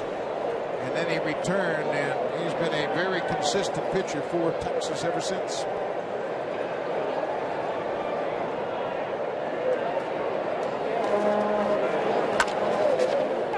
The long ball, real problem for him during the regular season. 35 home runs allowed during the regular season, lead the American League, and it is the home run ball that gets him here in this game 3 of the ALDS. Desmond Jennings taking it out of the yard in the 4th inning in the first pitch. Difference in the game. The Rays on top 1-0.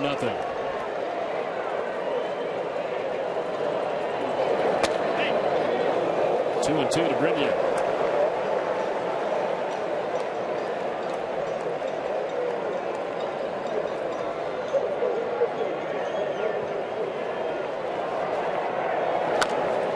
Foul again. Lewis was very good in the 6th inning during the regular season. Opponents hit just 176 against him in the 6th. He works here to number 9 man to begin this bottom of the 6th inning.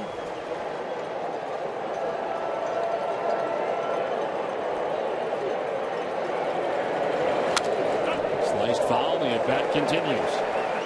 Lewis doesn't have overpowering stuff like David Price, but he certainly messes with the hitter's timing. Plus, he has great location with his fastball. He goes in and out, commands both sides of the plate, and puts all of his pitches in the hitter's mind. We're pretty close. It is ball 3 and a full count now to Reed Brignac.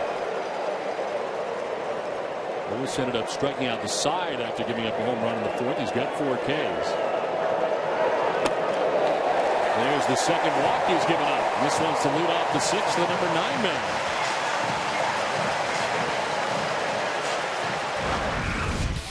Fourth inning, Desmond Jennings jumps on the first pitch and hits it into the seats in left. Jennings had 10 regular season home runs. That's his first postseason home run. Lewis gave up 6 home runs during the regular season on the first pitch. And Jennings was geared up for that fastball. And a pretty good at bat there for Reed Brignac. A 10-pitch at bat before he works the walk. And we saw Mike Maddox on the phone, and all of a sudden some stirring in the Rangers bullpen for the first time in this game. Jennings showing bunt, offers at it, and can't make contact for strike 1.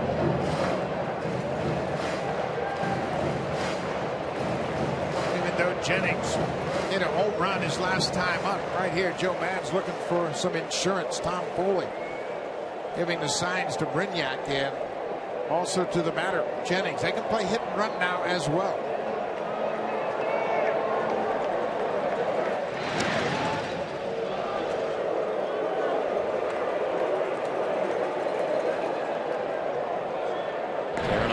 Veteran left-hander warming in the pen for the Rangers. First action for either pen.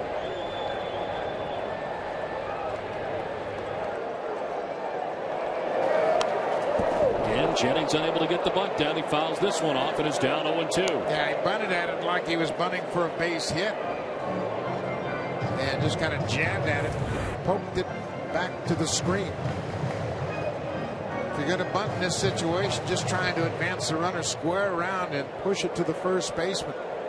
Beltre's all over him. It's going to take a perfect bunt to third. Now, of course, the bunt is not an issue. And 3 sacrifices during the regular season. Can't get it down here, at least not in the first 2 tries. And not shortening up this time as he takes ball 1.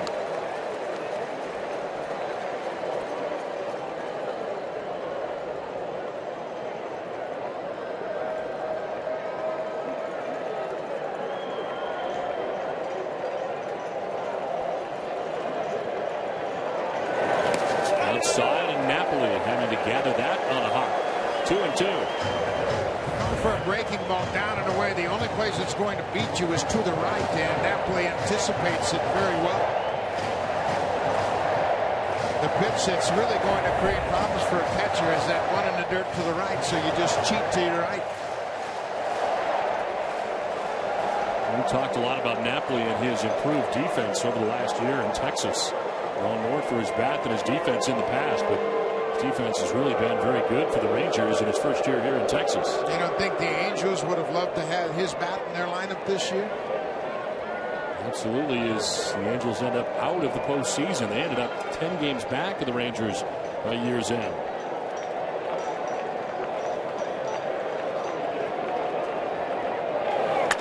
In the air to right field, Nelson Cruz makes the catch for the first out of the 6th inning as Desmond Jennings is retired, unable to get that runner to move along. 1 out.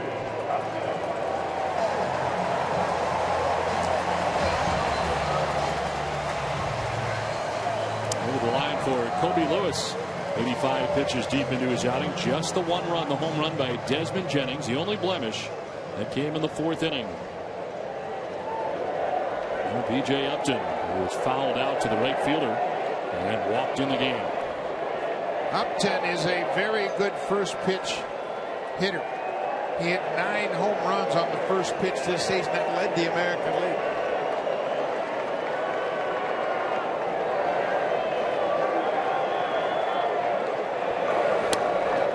Inside ball 1. Rangers got the scouting report. They don't want to mess with Upton on that first pitch. B.J. Upton playing 153 games this year for the Rays. Strike over the outside corner that time. If he can get on, can steal a base at 36 stolen bases. 4th straight season that he's had 30 or more.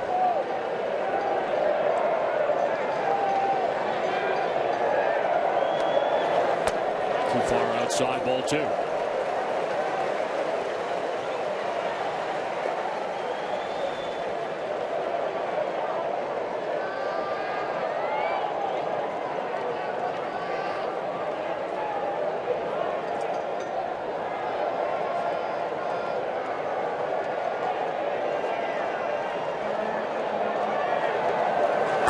Swing and a miss on a pitch up. 2 balls, 2 strikes to B.J. Upton. Yeah, they had worked Upton away, and then even though it was just 89 miles an hour, it was in a good spot. Kobe Lewis got him to chase that ball upstairs. Upton's a much better down hitter than Upton. Brignac at first base, gaining his lead. Gained a little bit bigger of a lead, and Kobe Lewis noticed.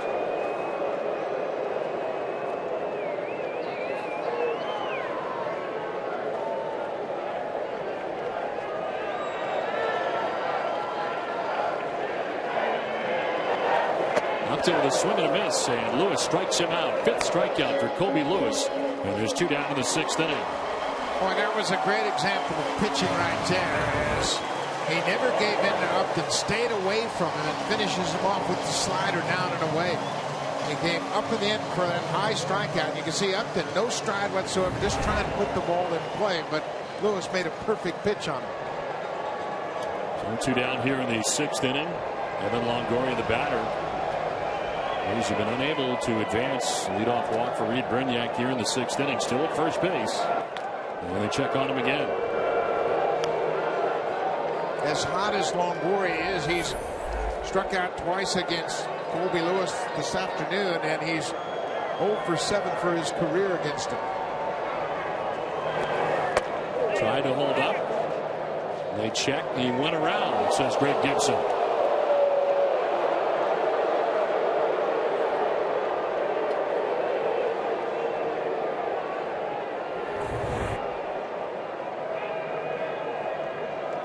Went far enough. You can see Longoria just not seeing the ball well. Offered after that breaking ball was down and away, and it looked like he wanted the umpire to check it first. Bad idea. Tried to hold up again, goes around again. 0-2. Yeah, that's a great example. Longoria's just not seeing the ball out of Lewis's hand at all. He's in between.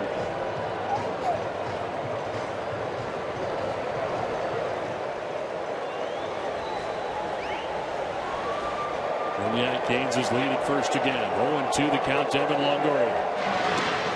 Back to the bag at first is Brignac. It's amazing. Such a good hitter like Longoria just doesn't pick up the ball out of Lewis's hand whatsoever. Lewis does a great job against him. Strikes him out again. 3rd time in the game. Longoria is down by way of the K. We played 6 from St. Pete. The Rays have a 1-0 lead.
Brought to you by Tomorrow Makers at Transamerica. Well, it's game 4 of this series between the Texas Rangers and the Tampa Bay Rays. Harrison and Hellickson.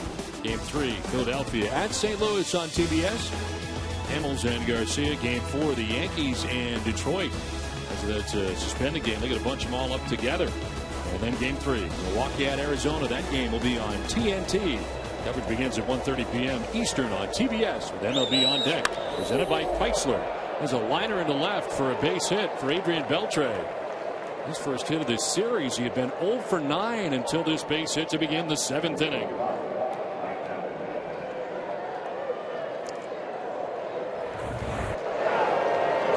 strikes out Evan Longoria to end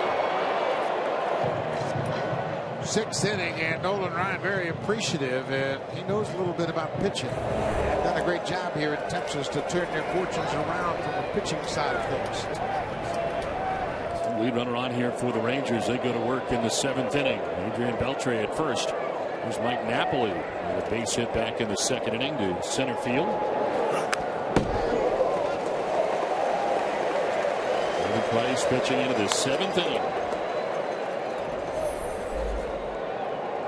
The day for Napoli, a single and a stolen base in the 2nd inning, and then grounded out to 3rd base in the 5th.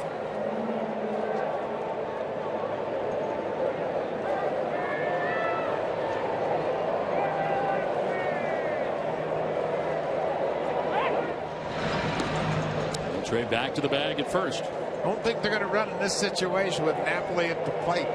1-run game. They're going to give him every opportunity to do some damage.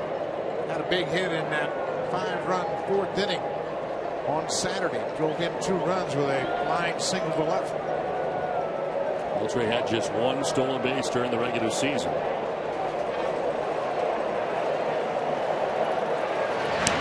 Got a close eye on him nevertheless. Well, he's got a bad leg too. He missed 6 weeks with a hamstring problem.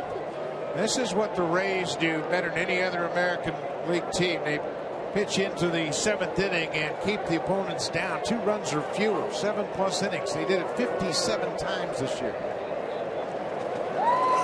Napoli with a swing and a miss. No contact there. It is down. In the count 0-2.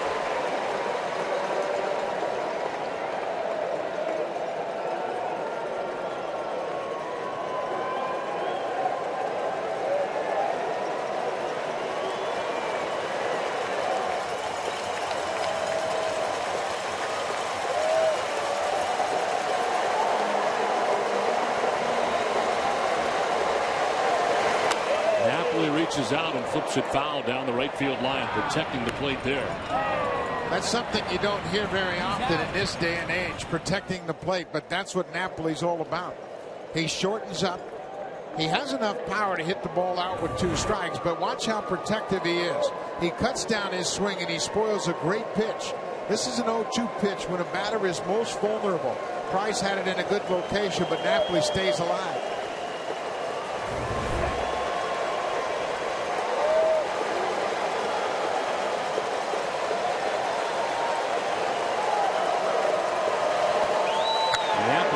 This foul out ahead.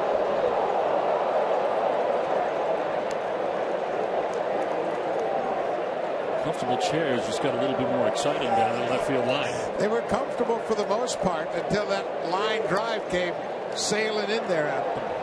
Monster gets the ball.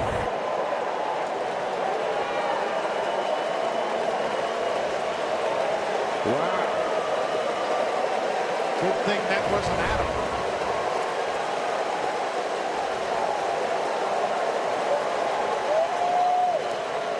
Gets time, backs out, and Jaso will head out and talk to David Price. They're going back and forth as to what they want to do here. Ahead of Napoli, 0-2.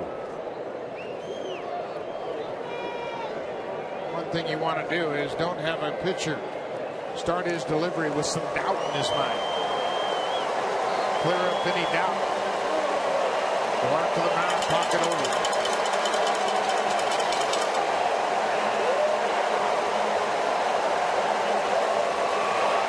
In the dirt, knocked down by Jaso. And it's a ball and 2 strikes to Mike Napoli. Remember, Beltre at first missed 6 weeks with a hamstring. We saw him limping around on Saturday. He's not 100% by any means. Had he been, he might have gambled on that ball in the dirt.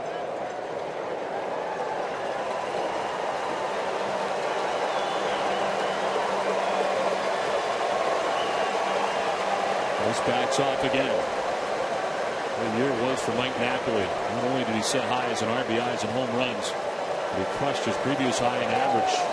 His 300 season to 320 as they check on first base. There's a lot of things that factor into his success. A better lineup, more hitters around him, and a very good ballpark to hit in at home. Rangers ballpark in Arlington. But not to take a thing away from him. He had a great year. On the DL for 3 weeks with a strained left oblique. Middle of June, early July. This is a bounce. Jason knocks it down. This time Beltre will try it. He'll get there. Jason could not get it in the bare hand, and Beltre, who didn't take off on the first pitch in the dirt, takes off this time and gets to second base on the wild pitch. He got a better break, but Jason also missed the ball in his first attempt to grab it. Beltre really read it well. Out in front of the catcher. Second time you see a pitch in the dirt. This time Beltre took a chance and made it. Not showing any signs of problems with the legs getting to second base.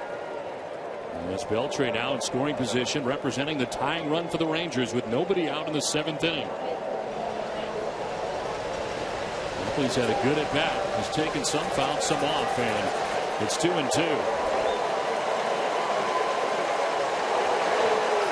Napoli hits it in the air to left field, sending Jennings back at the track, at the wall. That ball is gone. 2-run home run for Mike Napoli. 30 during the regular season. It's a 2-run shot here to put the Rangers on top 2-1.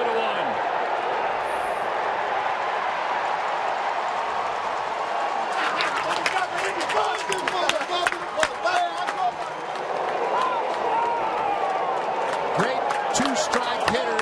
Napoli delivers again. With 2 strikes, he shortens up, chokes up, and still has plenty of power to knock it out of the ballpark. He choked up even more after Beltre got to second, and he knows he got enough of this one. What an addition he has been to this Rangers lineup. He had 8 home runs down the stretch in September. A foul in behind the Rays dugout.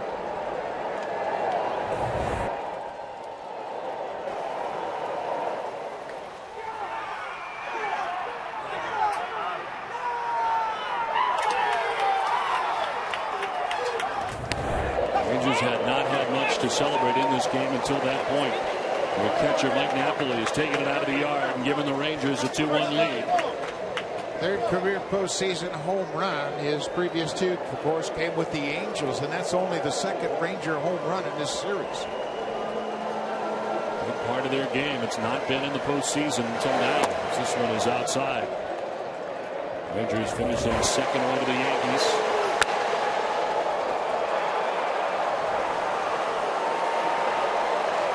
The view for David Price. Not a good end result.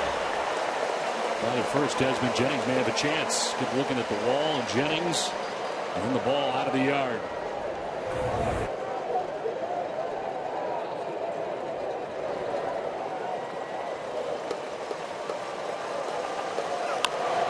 To third base, Evan Longoria on the run and in time to get Nelson Cruz for the first out of the 7th inning.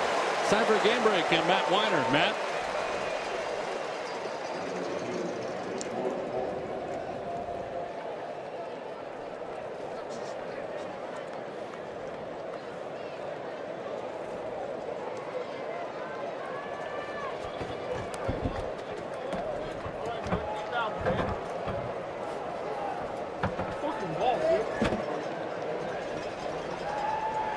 Back here at Tropicana Field in St. Pete, the Rangers with a 2-run home run by Mike Napoli have taken a 2-1 lead. Now Mitch Moreland bats with the bases empty and 1 down.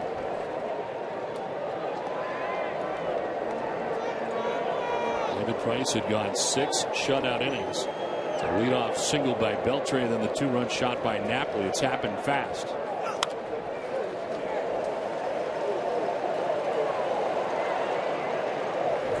Take a look at the grip. He chokes up with 2 strikes, and that allows him better bat control, a short, powerful swing, and he puts the Rangers out on top.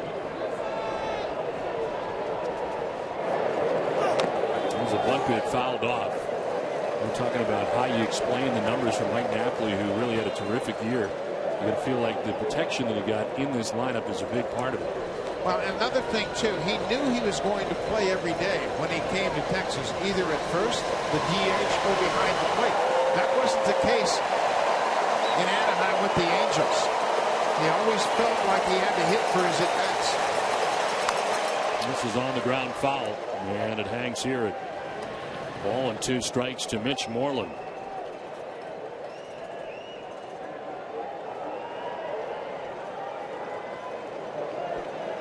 One is grounded out and struck out. See the identical sheets that Will Martinez has, as well as Joe Madden. Shift on, and coming from shortstop is Brignac with a toss at first for the out. Brignac on the full shift on the right side of the infield, cuts it off in front of Zobrist and gets his man 2 down. Here's the shift. See where Brignac starts out almost straight away at second base. This ball is chopped. Zobrist coming from shallow right.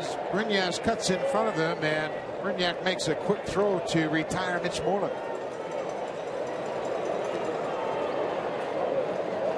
Pretty good stretch by Kochman. 2 down in the 7th. Greg Gentry, the batter. Number 9 man has found his way on twice in this game. The infield hit in the 3rd inning. He walked in the 6th.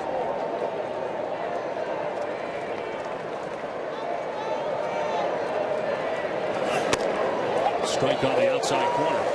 The Rangers are the only team in the American League David Price hasn't beaten. Coming into this game for his career, including the postseason, 0-5.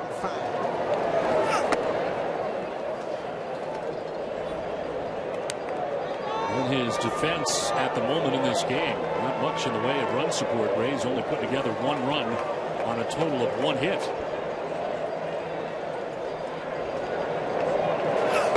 That's outside. That was the story for Price all year long. They didn't score many runs for it. For the entire season, they averaged just 3.93 runs per start for David Price.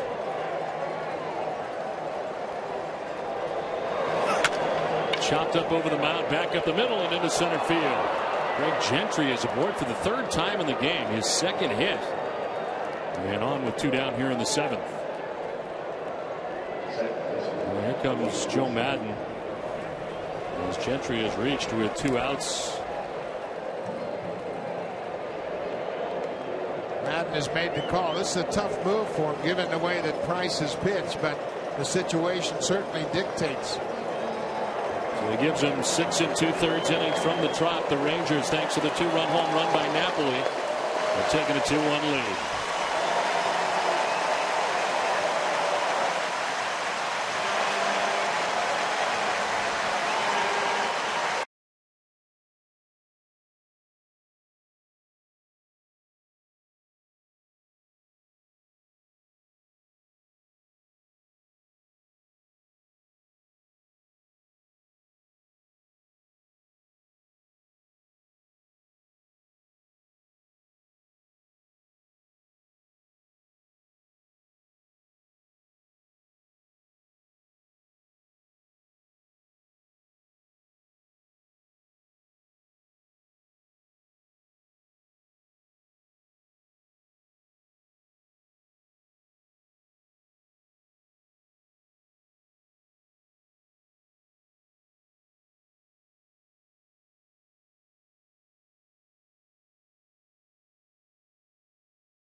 Back here in St. Pete as we're in the midst of the top of the 7th inning, 2 outs in the inning. Ian Kinsler batting here against the new pitcher. David Price done after 6 2/3. Still lamenting the 2-run home run he just surrendered in this inning to Mike Napoli. Look at his line as he pitches up over 100 pitches at 102. Did a great job and was dealing with a fingernail issue throughout the entire game. It's Brandon Gomes, who now comes in for the Tampa Bay Rays. They started the year at AAA Durham to make his major league debut this season until May the 3rd. Look at his numbers from the regular season. 40 appearances with a 2.92 earned run average.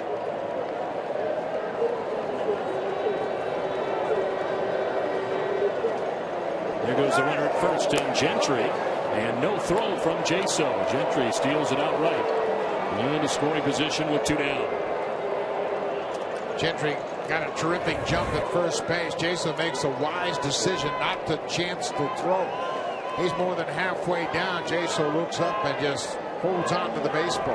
Didn't have a chance to throw out Gentry.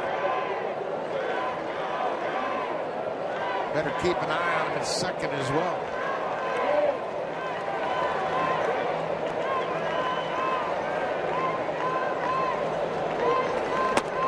In tight, ball 4, and Kinsler heads down to first base. So that's what Brandon Gomes wanted to do, and now Jim Hickey, the pitching coach, is headed out to talk to him as that's the first batter here to begin things with runners at first and second now. Gomes pitched on Saturday night in Arlington. He went a clean 7th inning at a 1-2-3 7th, but then after Gentry was retired on a failed bunt attempt, Mitch Moreland hit a home run, and that knocked Gomes out of the game. So he went an inning and a third on Saturday night. But he has been very reliable, especially in the month of September. Did a great job, got better and better as the season went on. Bullpens are very busy, both the Rangers and Rays. It is Howell and Cruz up for the Rays in their pen.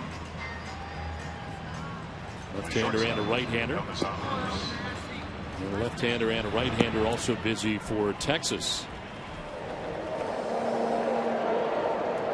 There's Elvis Andrus. 2 outs, runners at first and second for the Rangers.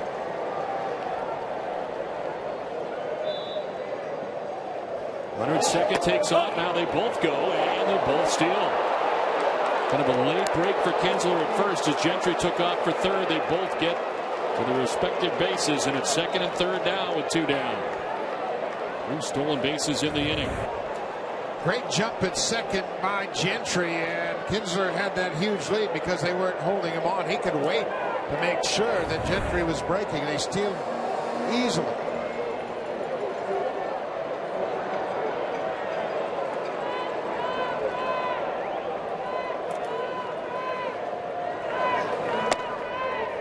Outside. 2-0 now to Andrews. He's got 2 hits in the game. Single to center, an infield hit to second. David Price responsible for Gentry, who's at third base. 6 straight balls thrown by Brandon Gomes.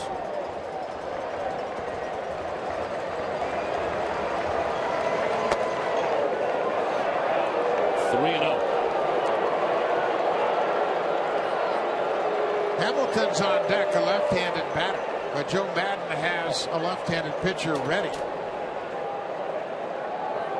You really can't make a mistake to Andrews here. J.P. Howe.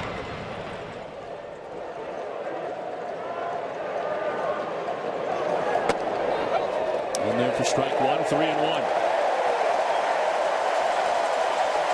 First strike thrown by Gomes, with kind of a mock cheer here for the Rays fans. It's thrown 7 straight balls to begin his outing.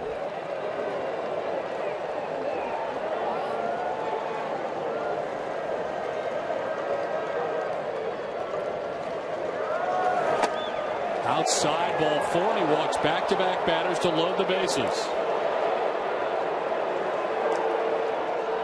Here comes Joe Madden again with Josh Hamilton coming up. So Back-to-back walks for Gomes. He's chased from the game. Bases loaded for Texas when we come back to St. Pete. 2-1 Rangers on top.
Picture of your youth player, and you could win tickets to the 2011 postseason among hundreds of other MLB prizes. Be a part of the Chevy Centennial Celebration and enter for a chance to win at ChevyBaseball.com.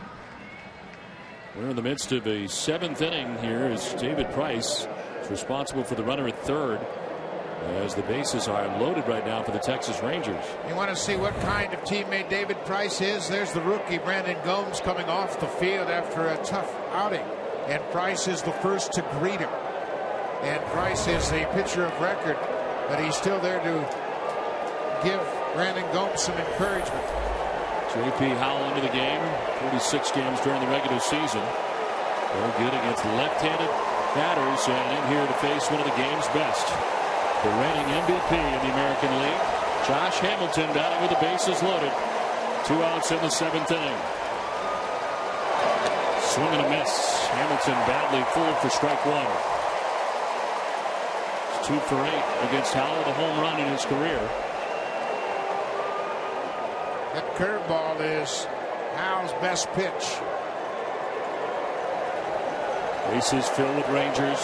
2 down in the inning. Hamilton lines it into right field, a base hit.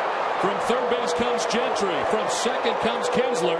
2 runs in for the Rangers. They up their lead to 4-1 as they've scored 4 times in the top of the 7th.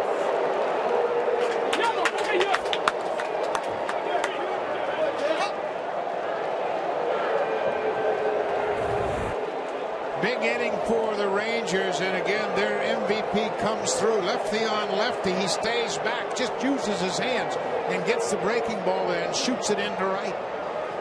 The Rangers striking with another big inning. That was the case in game 2, and they do it again here in game 3. Another pitching change for the Rays. Texas has a 4-1 lead.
Got a whole lot smarter. Don't miss The Big Bang Theory. All new to TBS Tuesday, Wednesday, and Thursday night starting October the 18th. Still in the midst of this 7th inning as J.P. Howell was the 3rd pitcher of this 7th inning. The 4th is Juan Cruz, who comes into the game here for Tampa Bay with runners at 1st and 3rd. His regular season numbers for Cruz. 4th postseason with his 4th different team. Pitched with the Cubs in 2003, the Braves in 04, the Diamondbacks in 2007, and here he is with the Rays here in 2011. 6th team that he has played on in the majors. Fouled off to the right, out of play for Michael Young. Michael Young knows all about Cruz. He's seen him a lot. He's just 1 for 6. He knows he's going to get a lot of sliders. Rangers have Elvis Andrus at 3rd base. Across the diamond, Josh Hamilton at 1st base. Cruz struck out Young in game 2 to end the 6th on a slider. Down and away. Got him to chase.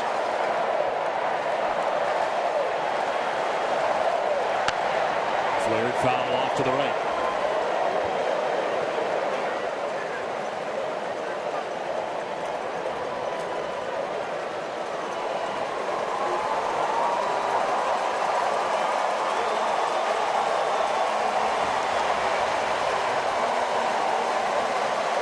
Tough lineup.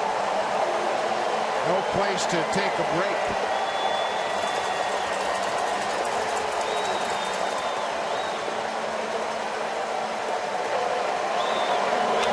Foul back again. Still 0-2 here to Michael Young, who is 0 for 3 in the game. .338 batting average during the regular season. He was tied with Adrian Gonzalez of the Red Sox. Miguel Cabrera won the American League batting title. Been a very long wait for Colby Lewis. And his team's got a 4-1 lead. Looking for more in the 7th inning.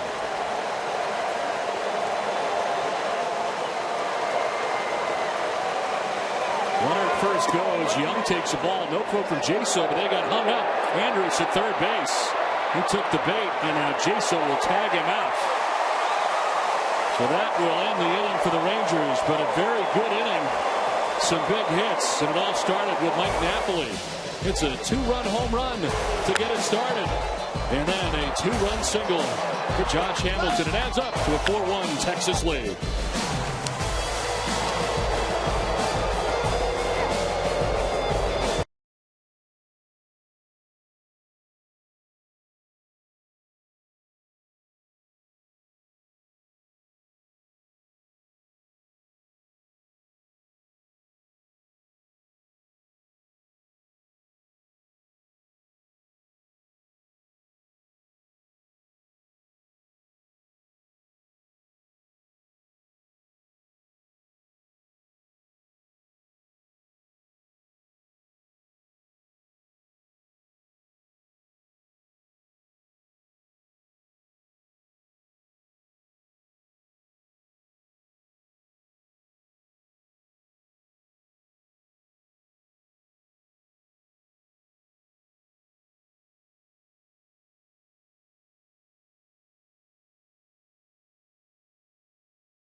It is now 4-1 Texas on top of Tampa Bay. Aerial coverage is provided by Goodyear. Everything Goodyear has learned making tires that go the distance inspires what they roll into yours. Goodyear, more driven. High above the Trop here in St. Petersburg, Florida, where the Tampa Bay Rays had a 1-0 lead. The Rangers end up scoring 4 times in the top of the 7th inning, and the complexion of this one has changed here in a hurry. Well, it sure has in both games 2 and game 3. It's the Rangers having a big inning, and here they score 4 runs in the top of the 7th. And they gambled. They thought they might even get a 5th run. They start the runner at first base, Josh Hamilton. And John Jaso with the arm fake gets Elvis Andrus to commit down the third base line. The arm pump, and Andrus takes a big step toward home, and they've got him hung up. Andrus tried to hit the ball with his helmet to keep the inning alive, but they execute this run down perfectly, and Jaso just wouldn't bite throwing the ball to second. He held on to it and tags out Elvis Andrus. New pitcher on here for Texas, the veteran Darren Oliver. 61 games during the regular season, a 2.29 earned run average. 24th postseason appearance for Oliver. As he gets ready to deal with Matt Joyce. The Rays bat in the home half of the 7th inning. They could do very little with Colby Lewis in this game. Swing and a miss for Joyce. Lewis goes the first 6 innings and gives up only 1 hit and 1 run. Leadoff home run by Desmond Jennings in the 4th inning. Walked 2, struck out 6 in his outing. That'll miss for Oliver. That Joyce 0 for 2 in the game. Was flied out to right, struck out looking. That's a strike. And a ball and 2 strikes now to Joyce.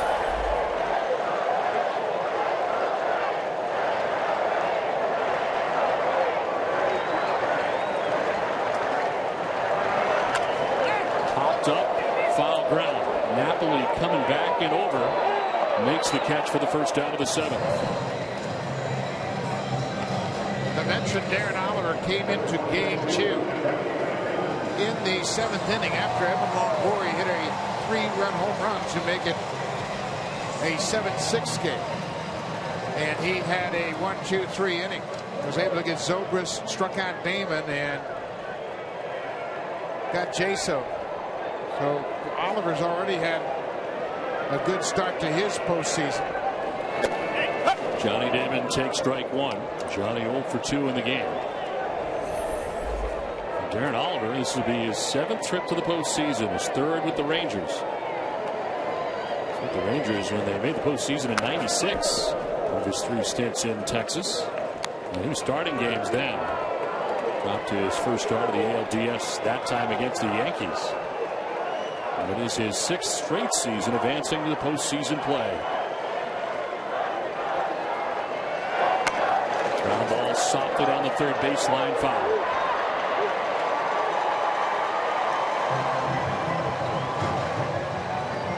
Darren Oliver is reliable, and that's why he has made so many trips to the postseason. You know what you're going to get with Oliver.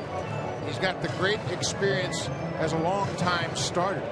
He never gets rattled. He never gets flustered. And he knows what it takes to get these tough hitters out in postseason play. Let's see Gondo warming in the pen. He's a starter with the Rangers for most of the season. We've seen him in relief in this series already. Ground ball right side. The second baseman Kinsler gets it, but Oliver's going to get over and he can't. Mitch Moreland extending over to the second base side at first, couldn't get it. Kinsler does, but Oliver late to get over to first base, and reaching is Johnny Damon. Darren Oliver became a spectator. Watch this ball pull the right side. He turns around and looks, and then his break is way too late. He's not going to beat Johnny Damon in a foot race, and they couldn't even make a throw.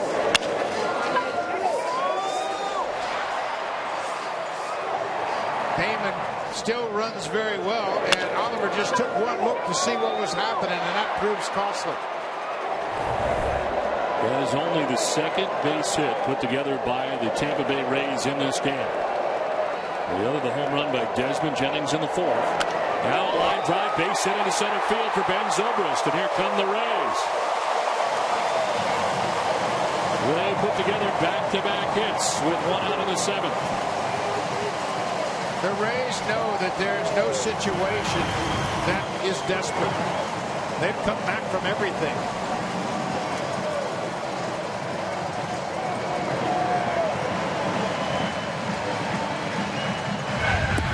Uganda continuing to heat it up for the Rangers in the pen. Another lefty batter coming up in Casey Kochman, who's 0 for 2 in the contest. Fly out to left, fouled out to the third baseman, Adrian Beltre. And 0 for 6 in his career against the veteran Darren Oliver.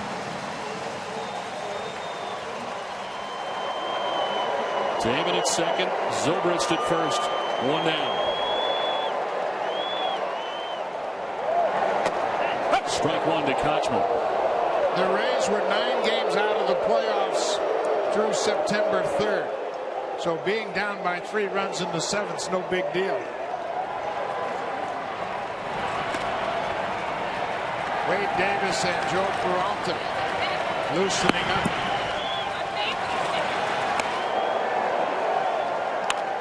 Down the left field line, it is a foul ball.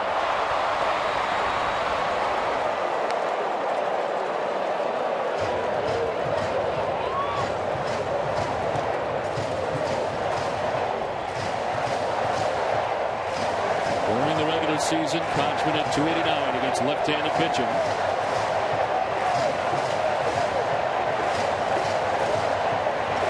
He hangs in so well against lefties because he's not trying to do too much. Uses the whole field.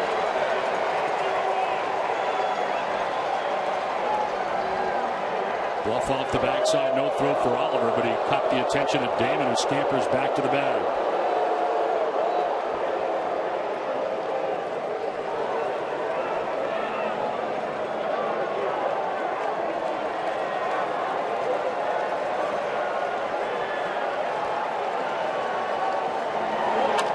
Lines it into left field, a base hit.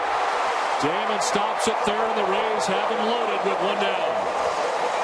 Third straight hit here in the 7th inning of Darren Oliver.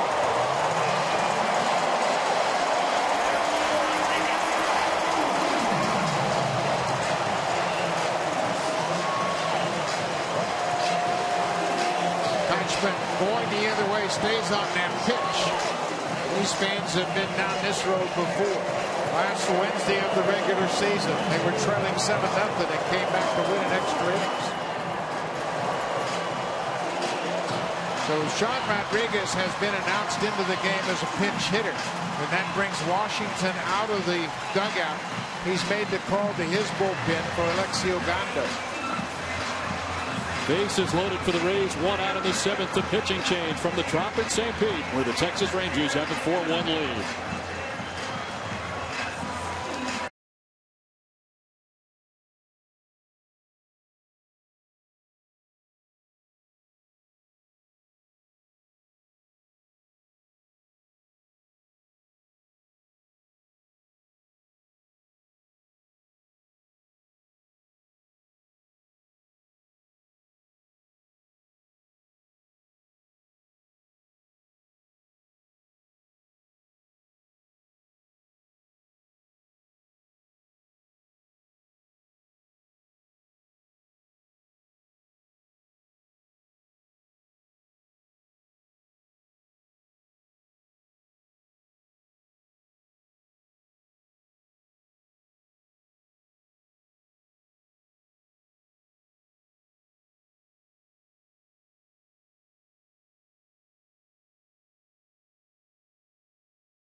Nissan versus Sedan. Innovation upsize. Innovation for all.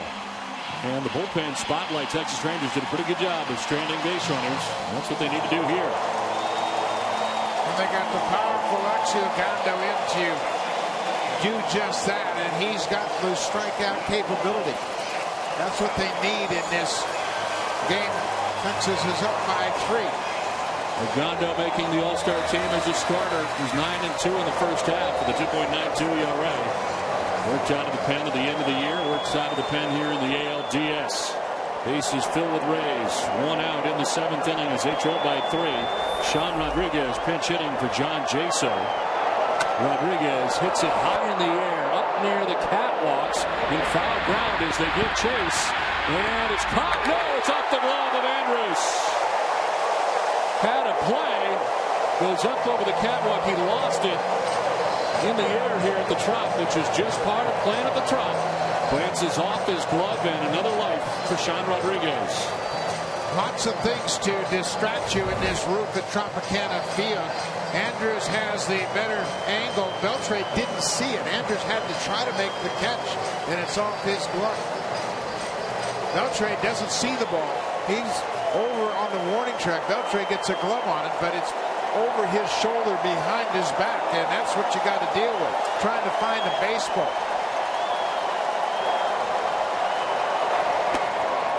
Rodriguez gets another life and takes a pitch on. Sean Rodriguez, who started the first 2 games of the series at shortstop for the Rays, comes off the bench here in Game 3.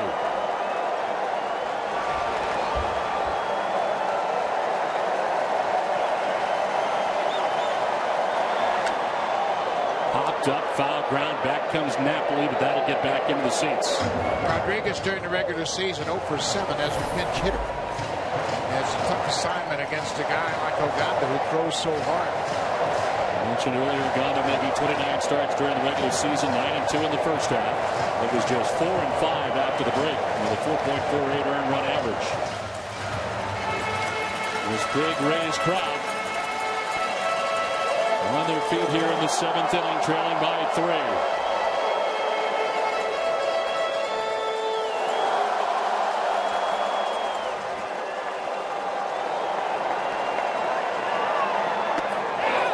Did he go? No. Greg Gibson says he didn't offer. Ron Washington thinks he did. Tough pitch to lay off of. It's a breaking ball down and away. Rodriguez did a good job of checking his bat. Immediately Napoli asked for the appeal. And Washington felt like he swung at it.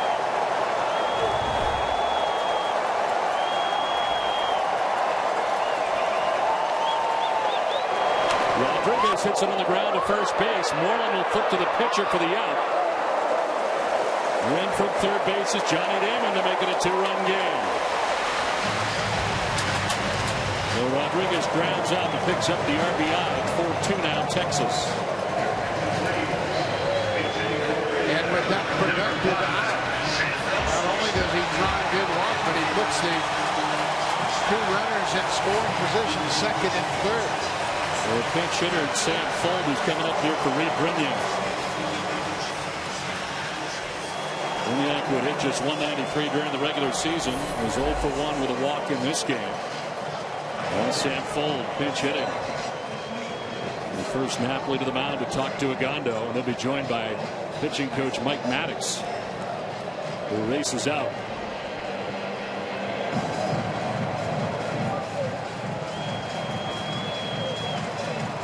Fold had a wrist problem in September. That's why he had so few at-bats. He got up to a great start here after Manny Ramirez retired. Fold became part of the regular lineup, and he got up to a terrific start. Became a cult hero here. Super Sam, they called him early in the season. He's been their most productive pinch hitter. He has 6 pinch hits and 15 at-bats.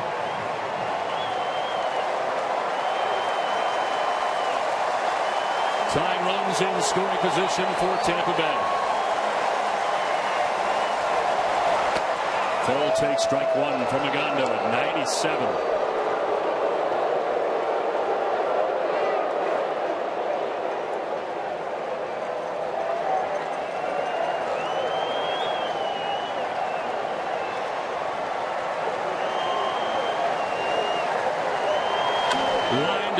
field line foul.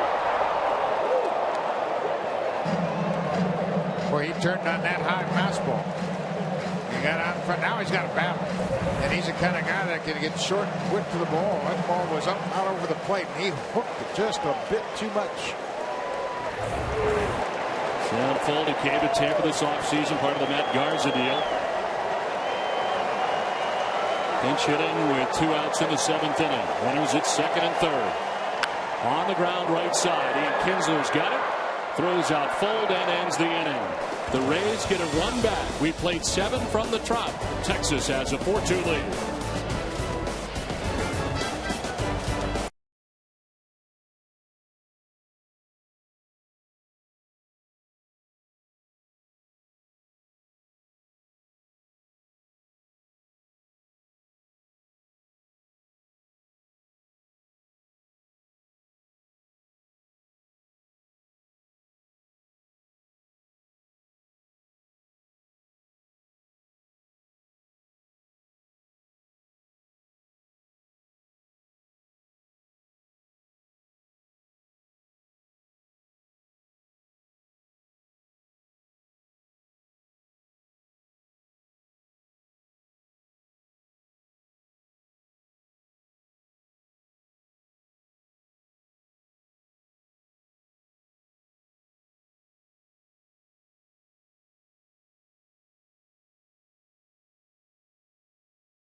Seven Pacquiao Marquez coming soon only on HBO.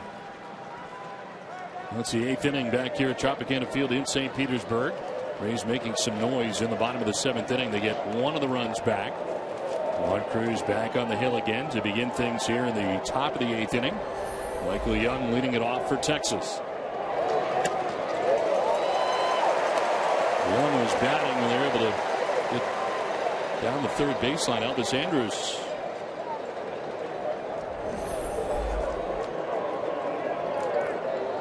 Young leads it off in the 8th to be followed by Beltre and Napoli. Scheduled to bat in the 8th inning for the Rangers.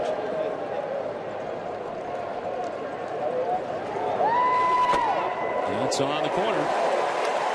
Quickly 0-2 to Michael Young.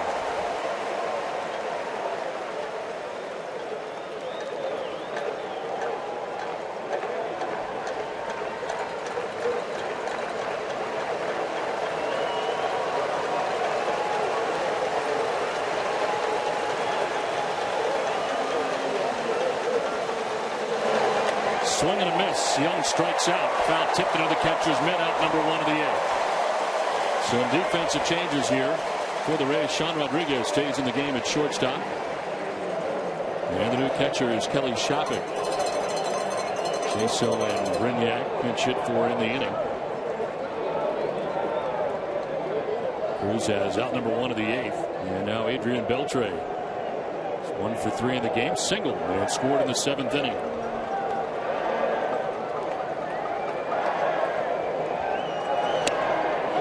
Breaking ball to the outside corner for strike one.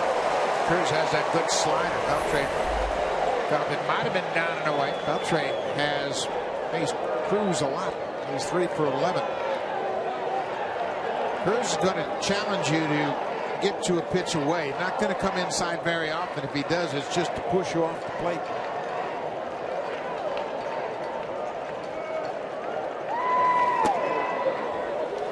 This is in that time. I think a pretty good pitch, but it's called a ball. 1-1. Bill Scott calling the balls and strikes in this game 3 of the American League Division Series.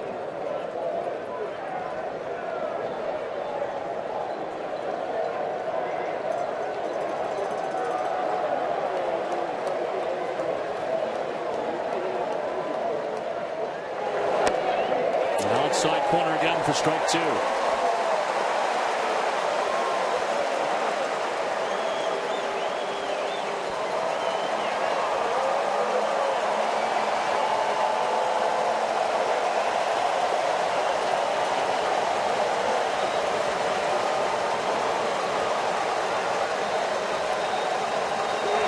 Beltre to center field. B.J. Upton comes in a step and puts it away. 2 down.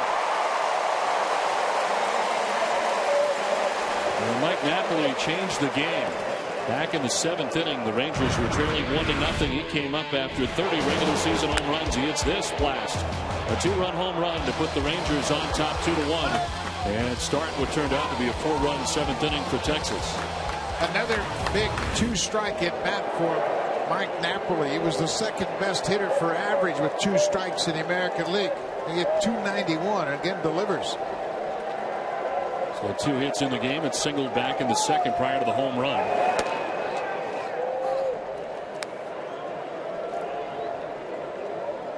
Rangers with a total of 8 hits in the game. As we take a look at the box score for Texas in this game. The 2-run home run for Mike Napoli, and of course the 2-run single in the game for Josh Hamilton, all part of the 7th inning. Up in the air by the catwalks. Comes down towards the bullpen and foul. Now he's going to keep an eye as it goes up near the catwalks. But it eluded him that time. It ends up out of everybody's reach.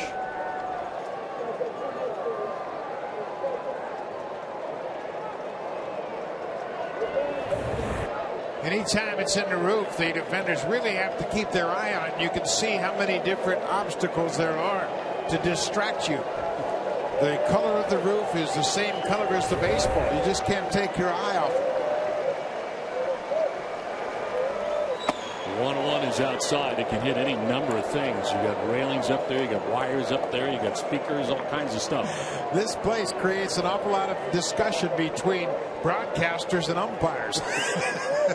We had a chance to meet with all 6 umpires before the start of the game to go over the ground rules.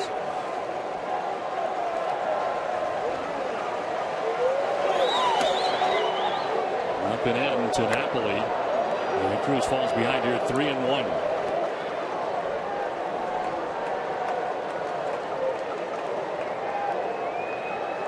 He struck out Young, got Beltre to fly out to center. 2 quick outs in the 8th. The hitters count right now for Mike Napoli. Ball 4 as he misses away. So a walk for Napoli with 2 outs in the 8th. 4th walk given up by Rays pitching in the game.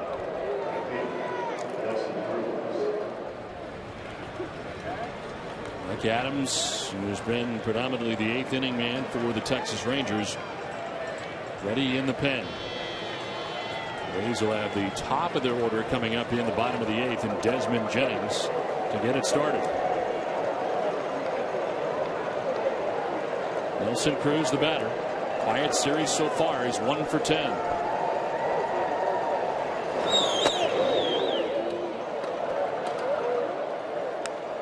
Jim Hickey's got a couple of pitchers ready down in the bullpen, a lefty and a righty, Wade Davis and Jake McGee.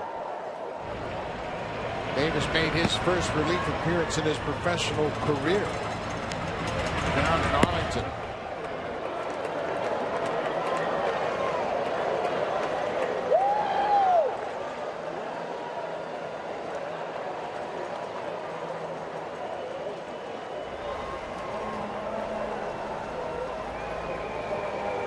Ron Washington has a stopwatch to check on Cruz. Off the end of the bat, foul. Ron Washington, a hands-on manager for sure. If he senses that Cruz has taken too long to unload the ball, he'll start the runner no matter who it is. Napoli had a stolen base earlier in the game. How many other managers in the big leagues keep times like that? Not many. He's the only one I can remember.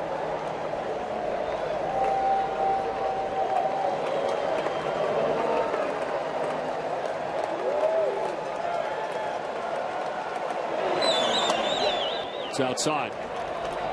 And then he goes through the offense himself. Gary Pettis, the first base coach, very good at helping base runners on picking counts. Going with a pitcher's patterns. Guessing breaking ball.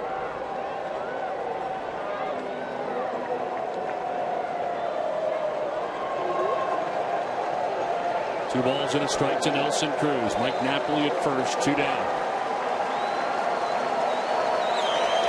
Broken back foul, and having to jump over the leftover bat back towards the mound was Juan Cruz. Dangerous part coming right back at him. Yeah, we've been very fortunate. There haven't been more serious injuries with these broken barrels. Look at this one, bouncing right over the rubber past the mound, and there's a sharp end of that barrel coming right back to Juan Cruz.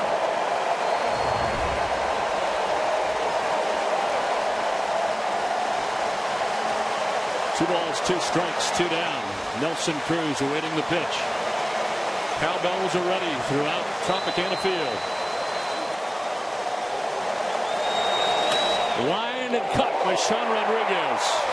Hot shot, but right at the Rays shortstop. We head to the bottom of the 8th. Texas on top 4-2.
Jack McBrayer, don't miss it. Conan tonight after MLB postseason, only on TBS.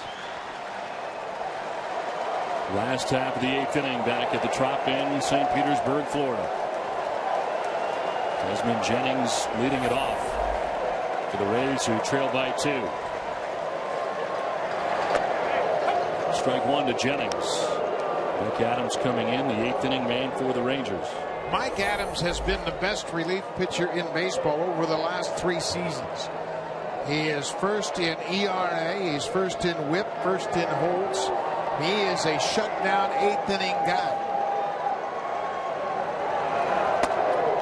He comes in and generally has 1, 2, 3 innings and never allows the offense to get back into the game. Throws a lot of sliders. You can see him gripping that slider, feeling for that good seam on that baseball. Slider is his money pitch.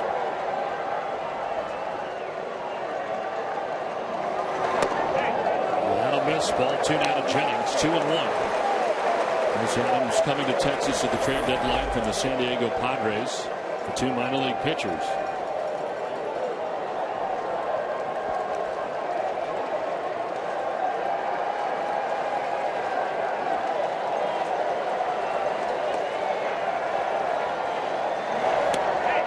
On the outside corner. That's a call that Dale Scott's made the entire game.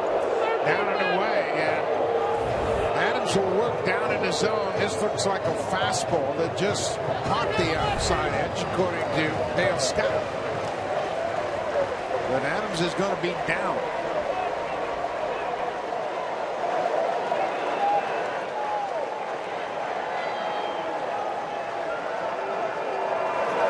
Jennings chops it foul, and it hangs at 2-2. Desmond Jennings back in the 4th inning, got the scoring in this game started. The only run and only hit given up by Colby Lewis. Jennings had 10 home runs during the regular season. Postseason home run to put the Rays on top 1-0. And since then, the Rangers have scored 4 times. Rays got 1 back in the 7th. Here he is in the 8th. Fly ball hit well to left. Josh Hamilton back at the wall, and that ball is gone. Up off the wall and gone. Desmond Jennings puts his 2nd home run of the game. It's a 1-run game now at the Trop.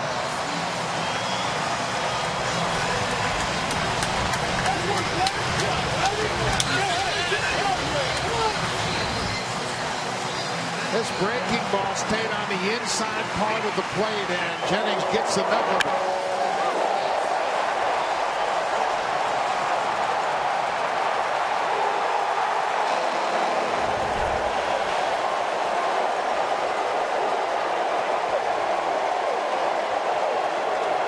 Now B.J. Upton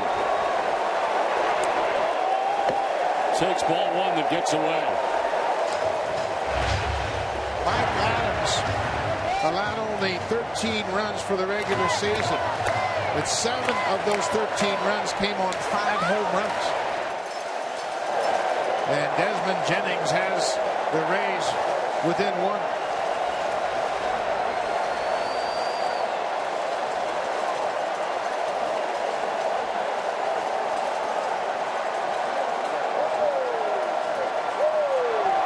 That's low and away. 2-0. Jennings had a 2-home run game on August 28th against the Blue Jays. Both coming off of Brandon Morrow, a hard-throwing right-hander.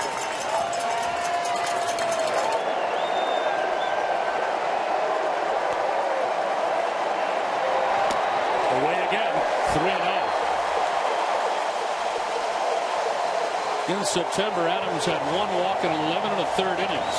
He's fallen behind B.J. Upton 3-0. Quick visit from Napoli to the mound to try to calm him down after the leadoff home run for Desmond Jennings. Trying to go away, they miss inside.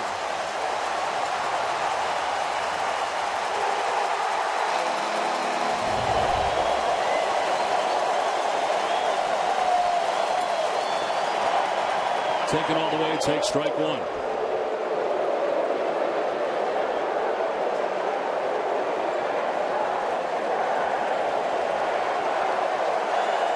Three games against the Rays this season. Adams had not allowed a base runner. 3 perfect innings with 3 strikeouts. There is strike two, and B.J. Upton gets the bad news from Dale Scott. Count is now full. You mentioned this down and away strike. It looks like he catches the bottom of the zone.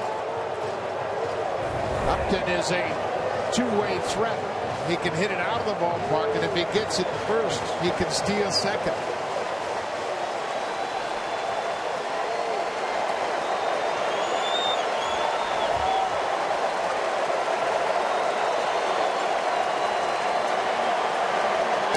Ball four, he walks him.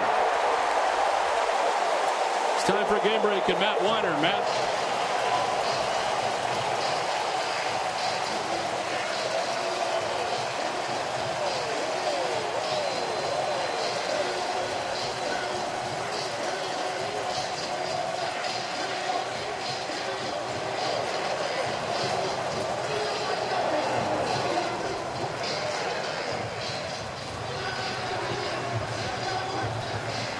A one-run game now here back at Tropicana Field in St. Petersburg, with the Rangers holding on to a 4-3 lead at the moment. Desmond Jennings has homered to make this a one-run game. B.J. Upton has just walked, all that against Mike Adams, who was so good in the eighth inning for the Rangers. 27 appearances with the Rangers. 23 times he entered in the eighth. Maddox going out to remind Adams of the game plan against Longoria. Longoria doesn't care as long as it's not Colby Lewis. He was 0 for 3 against Lewis, striking out 3 times. Throw to first, and Upton appeared to be leaning in the wrong direction at first.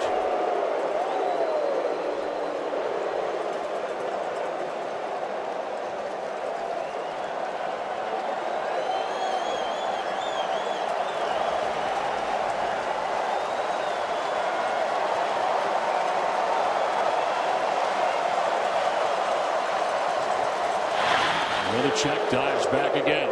Coming into this game, Longoria in his last 6 games has gone 8 for 21. That's a .381 average.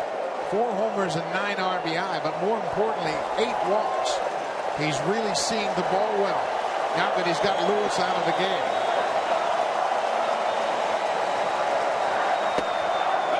And that's a strike from Adams. It's 0-1 to Longoria. B.J. Upton always a threat to steal at first. 36 stolen bases. His 4th straight season with at least 30.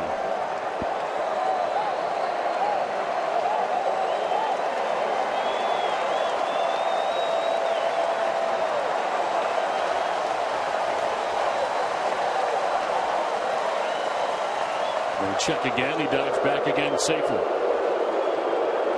Upton had 36 steals in the regular season, and he has one here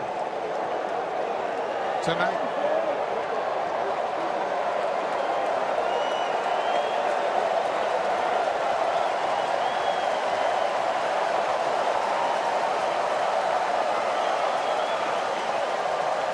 Longoria with a swing and a miss.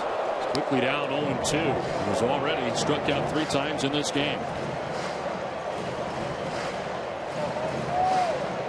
Where Beltre's playing, really guarding the line. That might be overkill. Beltre's such a good fielder. I'd have him off the line a little further. You got a big hole now in the 5-6 hole.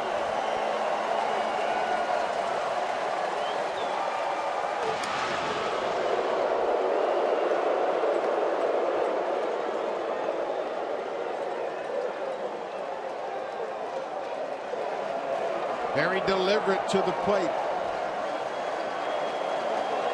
Upton has not tried it yet so far. There he goes. Longoria chops it down the third baseline, foul. Final day of the regular season. Longoria already had a home run in the game, and then in the 12th. This home run, a walk-off home run against the Yankees after the Rays had been down 7-0.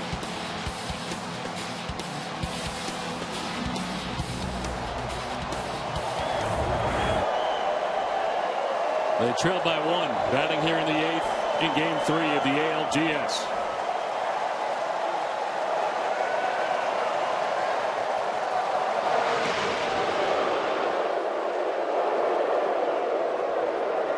Washington's had plenty of time to get a good feel for Adams and his timing. He doesn't have a great move. Joyce in the cleanup spot tonight.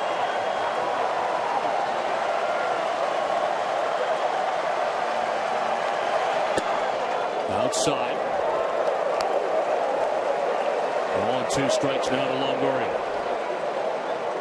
Inning started with a home run by Desmond Jennings. Then a walk for B.J. Upton, who's at first base. Nobody out, last of the 8th.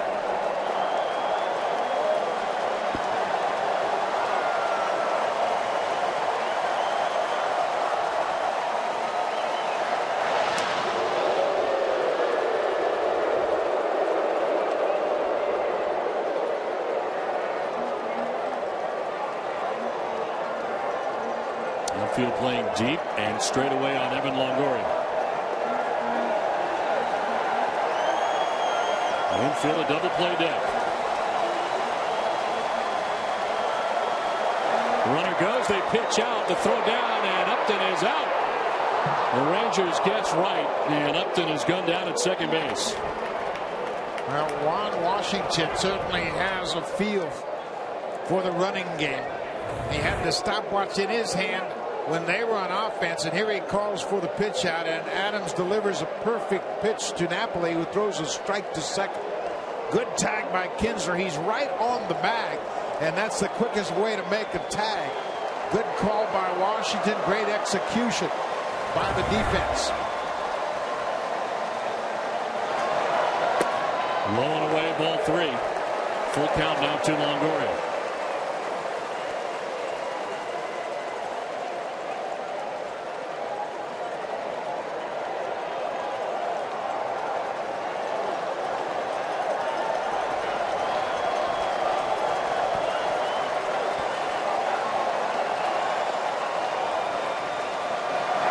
It's outside, ball 4, and Adams loses it. Works out to be back-to-back walks. And because of the caught stealing, B.J. Upton was disposed of for the first out of the inning. Now Longoria, the tying run at first base, with Matt Joyce coming up.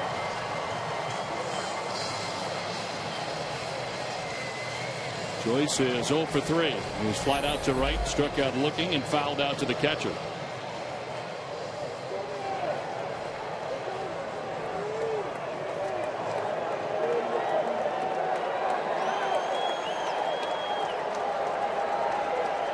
Play him much differently in the outfield than they played Longoria, as Joel Peralta continues to warm in the pen.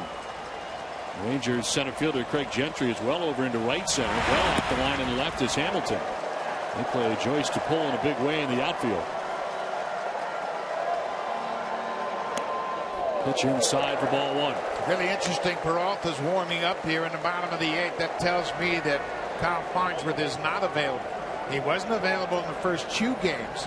And we found out after the fact that Madden said, yeah, he's okay. But obviously, Farnsworth's elbow is a problem. They had to ride Farnsworth hard down the stretch. He pitched in 4 of the last 5 games of the regular season. He missed time with tendonitis. And if he were healthy, he'd be throwing right now. One swing of the bat, you've got a lead looking at the top of the 9th.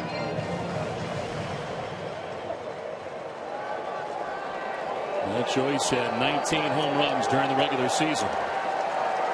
0 for 3 in the game tonight. Short lead at first for Longoria as he stretches it out.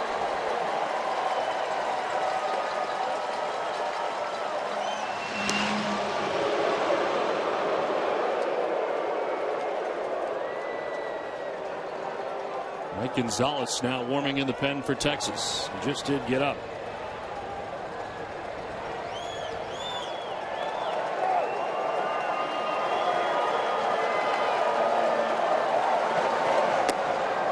It's in again, and it's 2-0.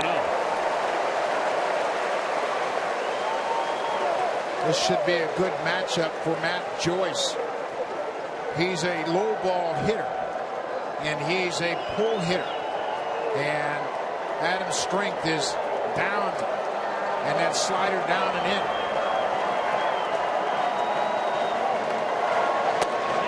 This grabs the inside corner.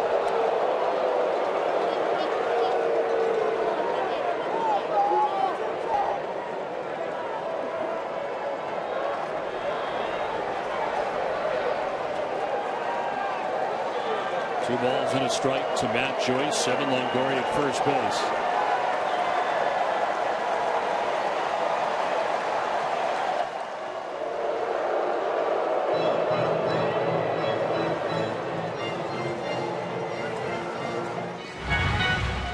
Koji Uehara has joined Mike Gonzalez in the pen for Texas.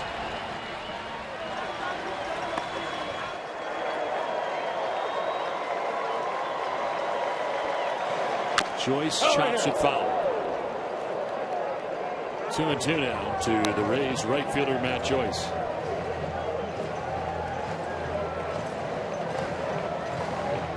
So far the only out of this 8th inning for Mike Adams came on the caught stealing at second base of B.J. Upton. As the Rangers pitch out, they're able to gun him down.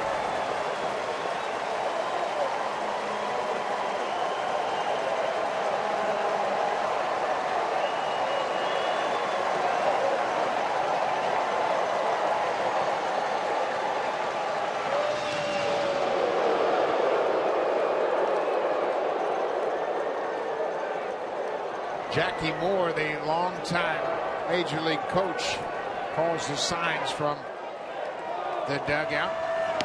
Okay. Andy Hopkins, the bullpen coach.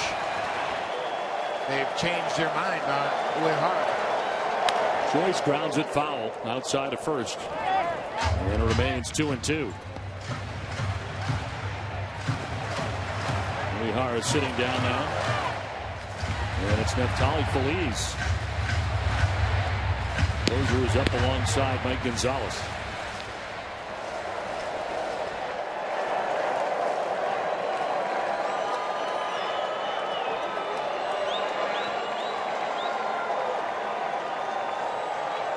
Again, the 2-2 to Joyce. Inside ball 3. Pretty good at-bats turned in for the Rays here in the 8th inning. B.J. Upton walked. Caught stealing. Longoria walked. It's Joyce now. Damon next. I think you start to run it right here. 3-2-1 out because you've got Damon on deck. See if you can't avoid a double play and get Longoria into scoring position.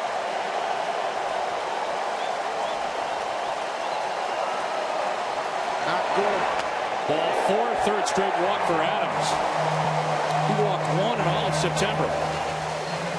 He's walked 3 in a row, and the Rays have 2 on with 1 out as Ron Washington heads out. He's been as good as there is in the 8th inning. Not in this game. It's 4-3 Texas on top of Tampa Bay. Mike Gonzalez is coming in.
into the game is Mike Gonzalez. He becomes the 5th pitcher used for Ron Washington. 56 games during the regular season. Came to the Rangers August the 31st in a waiver deadline deal from the Orioles. Damon will take the strike. Tying run in scoring position, and Evan Longoria at second. Matt Joyce at first. One down here in the 8th. Rays have already gotten a run back here in the 8th on the leadoff home run by Desmond Jennings. Swing and a miss for Damon has him down 0-2.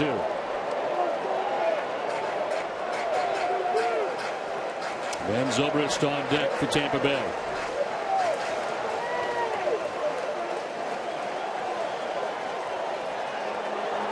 Neftali Feliz, the closer for the Rangers.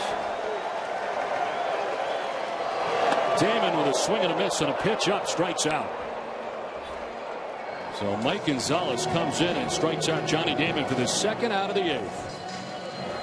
Best thing to do as a reliever when you come in a tough situation, throw strikes, and Gonzalez didn't waste any time. Damon had faced Gonzalez before, but Gonzalez was very aggressive and really got a huge strikeout, a 3-pitch strikeout of the veteran Johnny Damon. And now Ron Washington has Feliz ready, and the power pitcher standing ready down in the bullpen, and he's not going to mess around. He got his closer up here in the 8th. He is going to come in looking for 4 outs. It's 4-3 Texas.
In a field in St. Petersburg, where Neftali Feliz, the closer for the Rangers, comes into the game.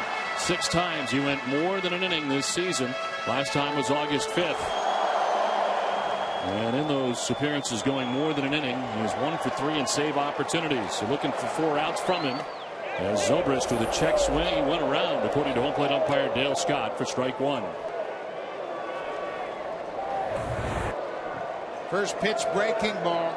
Zobrist guessing fastball, went too far, couldn't check in time. Evan Longoria at second base, Matt Joyce at first base, 2 outs in the 8th. Tying run in scoring position for Tampa Bay. Zobrist down in the count 0-2.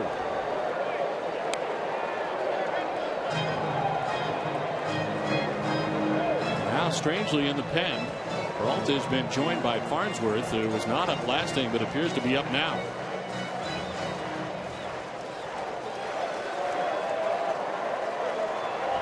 Here he is.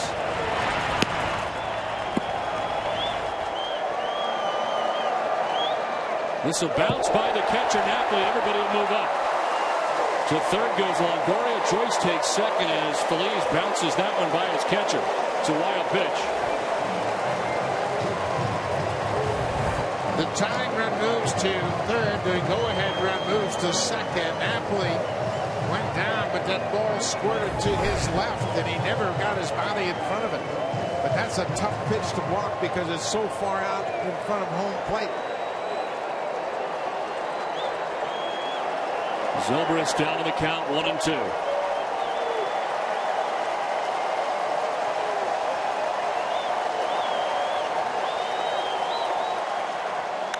Fouled off to the left, and we'll do it again, 1-2. Feliz reaches 100 miles an hour with that pitch. You have to believe Zobrist is thinking he's not going to throw me another breaking ball because he's afraid of bouncing. And he really overpowered that breaking ball, threw it in the dirt. If one gets away from Napoli right now, we got a tie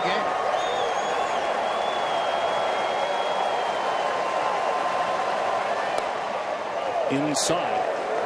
And it evens the count at 2-2.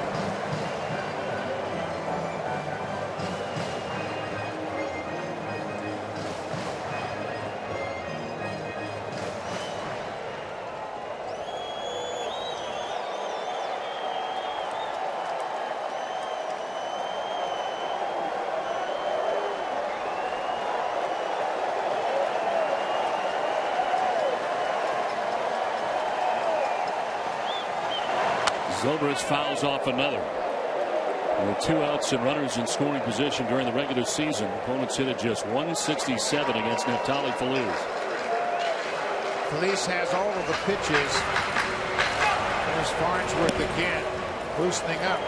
But to me, he looks very tentative. That last pitch from Feliz was 100.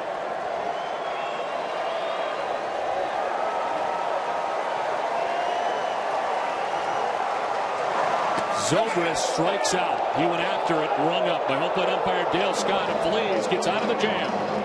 The Rays get a run back. It's a 1-run game. Rangers lead it 4-3 as we head to the ninth.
provided by Goodyear. Everything Goodyear has learned making tires that go the distance inspires what they roll into yours. Goodyear, more driven.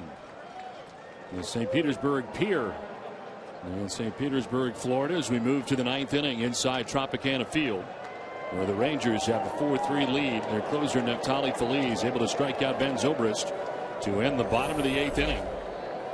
And Mitch Moreland leads it off in the top of the 9th. In there for strike one from the new pitcher, reliever Joel Peralta, into the game. Peralta pitched 2/3 of an inning in game 2. And he has been a savior for Tampa Bay. 71 games this year, a 2.93 ERA, part of that rebuilt bullpen the Rays put together. He filled in at the end of the year as the closer. Kyle Farnsworth was on the shelf for the last couple weeks of September. And a total of 6 saves during the regular season in that capacity. Mitch Moreland has had a quiet game, 0 for 3. First baseman for the Rangers.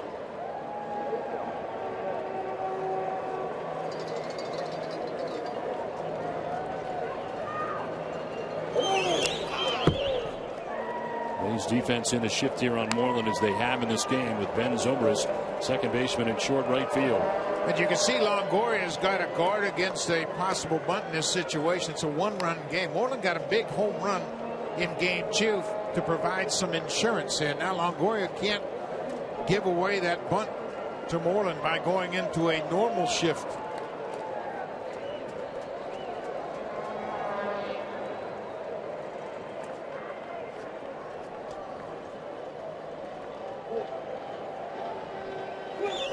Moreland hits it high in the air to short right field. In the shift, it's Ben Zobrist, the second baseman, who's there to make the catch for the first out of the ninth.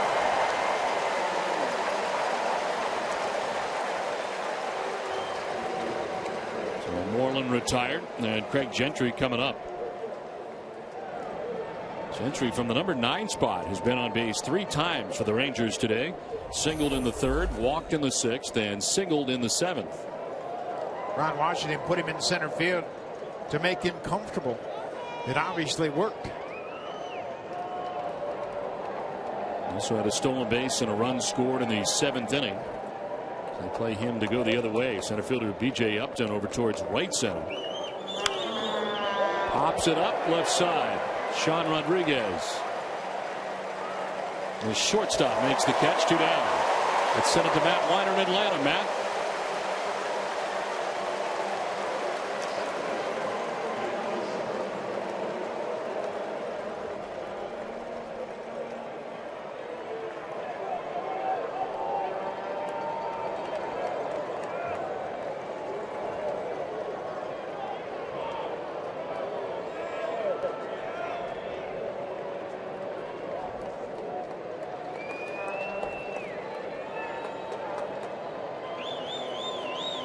Two down in the 9th inning here at Tropicana Field in St. Petersburg. Ian Kinsler, the batter. And Kinsler takes the strike. 1 for 3 in the game with a walk. Stole a base, scored a run as part of the 4-run 7th inning for the Rangers.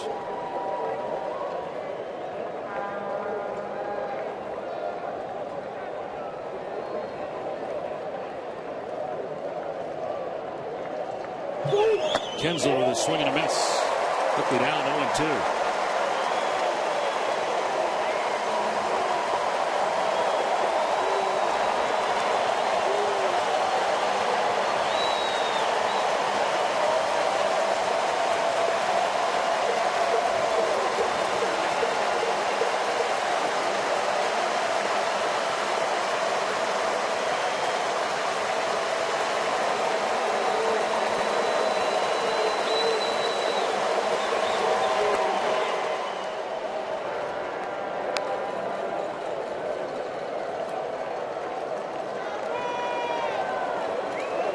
Again, Moreland to pop out, Gentry to pop out, 2 quick outs in the 9th. It's jumped ahead of Kinsler 1-2.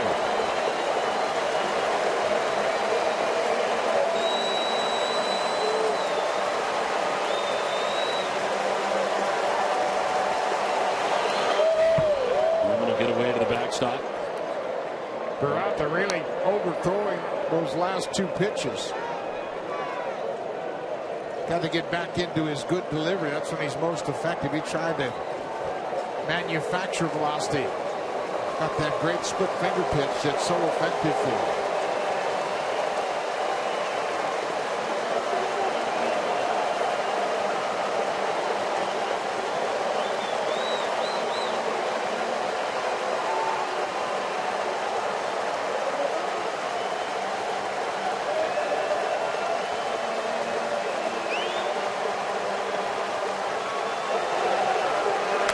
Kinsler fouls it back to the screen. We'll do it again. 2-2. Looking ahead to the last half of the 9th inning. For Neftali Feliz, he's already got 1 out as he was able to get Zobrist to end the 8th inning. He needs 4 outs. We're looking at the bottom third of the Rays order coming up.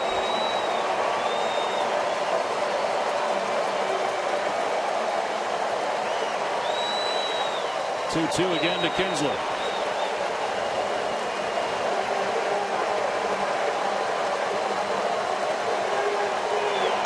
Fouled off again, and he stays alive.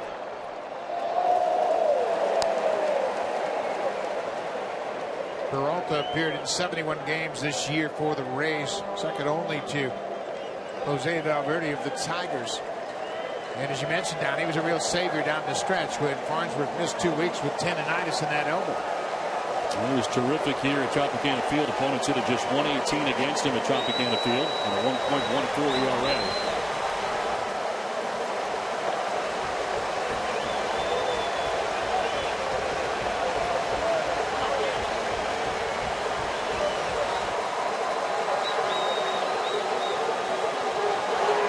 Kinsler grounds it down the third base line fair. It's headed towards the corner as he's headed for second base, dug out by Jennings.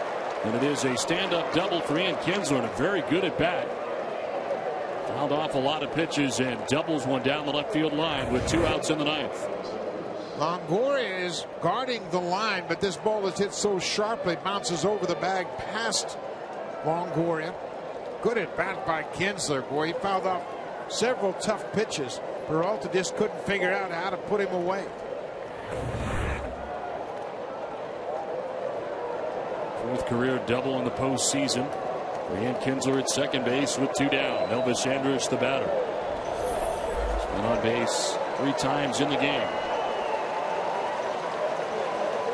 2 hits and a walk for Elvis Andrus.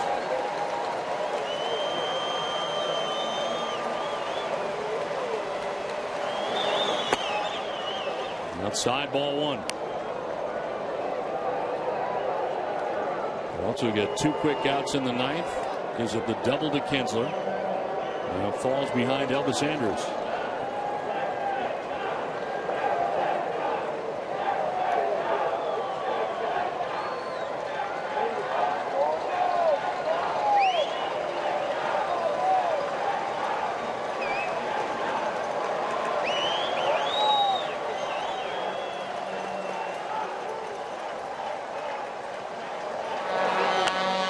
With a foul ball off to the right, out of play. Well, Peralta trying to keep this a 1-run deficit for the Tampa Bay Rays. Because he had so many tough situations in September, this shouldn't be a problem for Peralta. They signed him as a free agent after he had a good season with the Nationals a year ago. But he has certainly served as a stabilizing force in their bullpen. Rays are his 15 in a 7-year career. Kansas City, the only team that he spent more than 1 season with.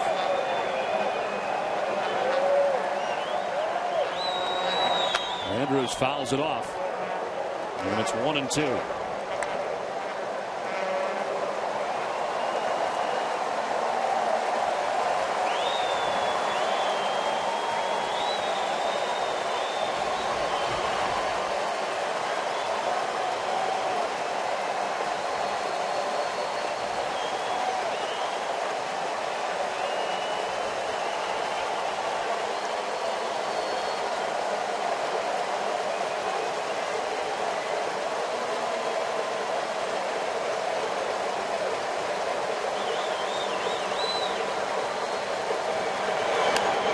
Lewis hits a fly ball to right field. Matt Joyce has got it under control.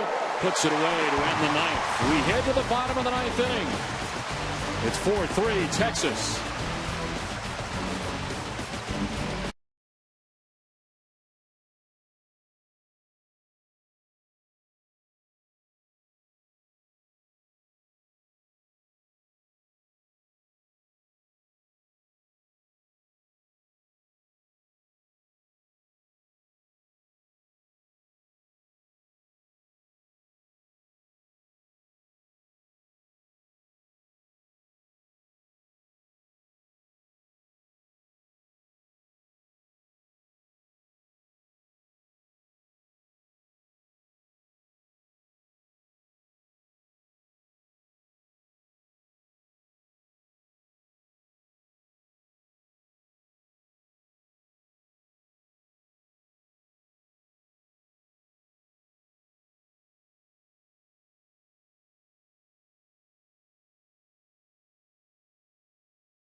All right, Matt, thanks very much. Back here at Tropicana Field in St. Petersburg, Florida. Neftali Feliz threw 7 pitches as he struck out Ben Zobrist in the 8th. He's trying to get 4 outs for his Texas Rangers. Trying to take a 2-1 lead in the ALDS. Casey Kochman, Sean Rodriguez, Kelly Shockett expected. Trailing after 8, 7 victories for the Rays during the regular season as the pitch misses to Kochman for ball 1. Casey Kochman 0 for 3 against Neftali Feliz.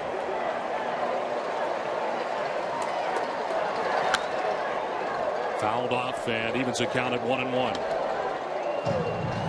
Kochman grew up in St. Petersburg. Drafted and signed with the Angels.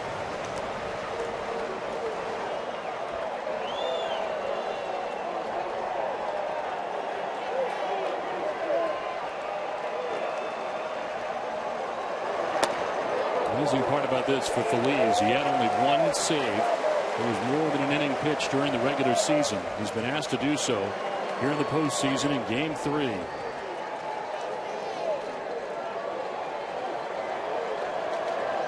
Way back in April.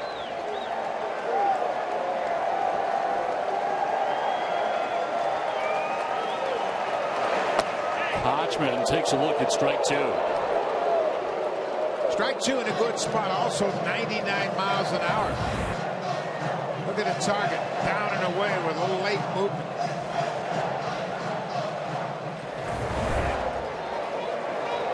Two balls, 2 strikes. The leadoff hitter here in the bottom of the 9th inning.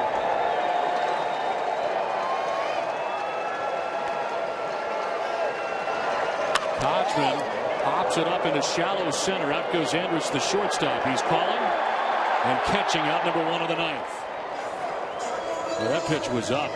And Cochran went up there to get it, but he pops out for the first out of the night. So difficult to lay off because you've got 2 strikes. You've got to get the bat going, and you can see he knows it was too high, but it's difficult to wait on a pitch and make the quick judgments when it's 99 and 100.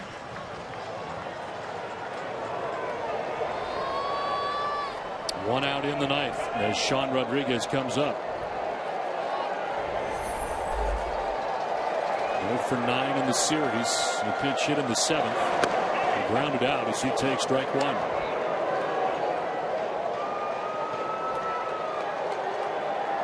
Rays have been held to 5 hits in this game. Billy Shopik on deck. Swing and a miss for Sean Rodriguez, down 0-2. Rodriguez hit just 192 against right-handed pitching during the regular season. And now he's really in a hole against the guy that throws 100. He's got a couple of good breaking balls.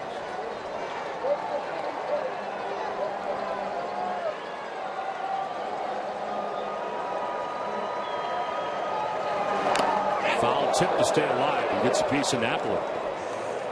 Napoli was upset he couldn't hang on to it. The foul tip looked like it hit in his glove, but he couldn't close the glove and hold on to it. That's why he's upset.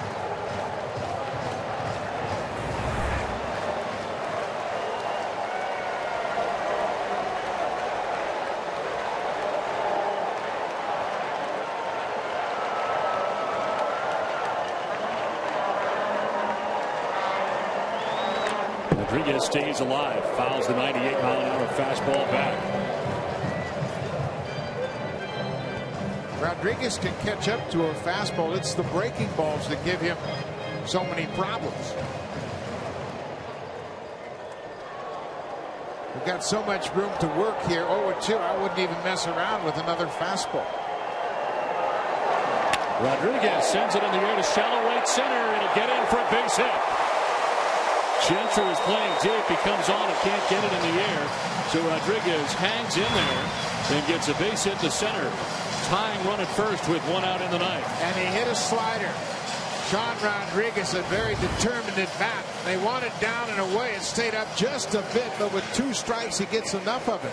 Gentry was deep in the outfield, and Rodriguez skips on with 1 out. Good at bat. Well, Kelly Shopik had a big first game of the series in the ALDS with a couple of home runs in Texas. 3 for 6 in the series, 2 homers, 6 runs batted in.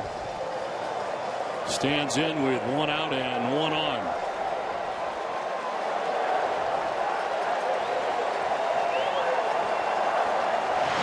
For the first, and back is Rodriguez. Rodriguez has 11 steals this year.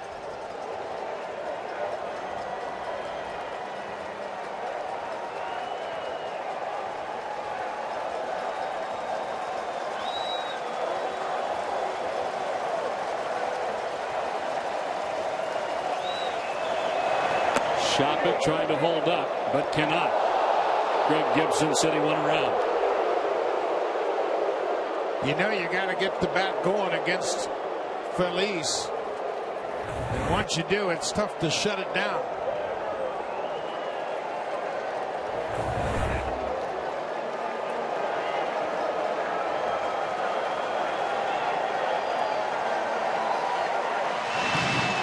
Back to the bag again, Rodriguez. Feliz, because his background is as a starting pitcher, controls the running game very well. He's only had 4 attempts against him all year. Rodriguez, the runner at first, 11 for 18 during the regular season in stolen bases. Caught 7 times during the regular season. That's away. Napoli to the backhand to grab it.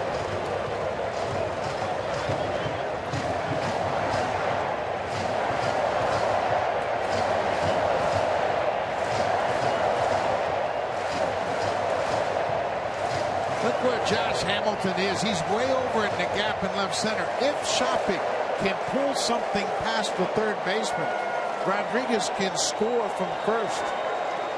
Hamilton's got a long run to get to the foul line.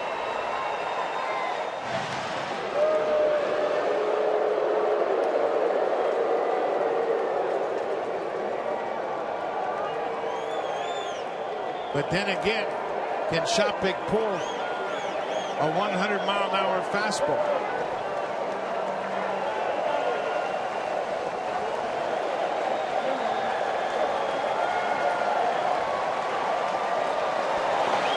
Swing and a miss, and that fastball is by him that time, and it's 1-2.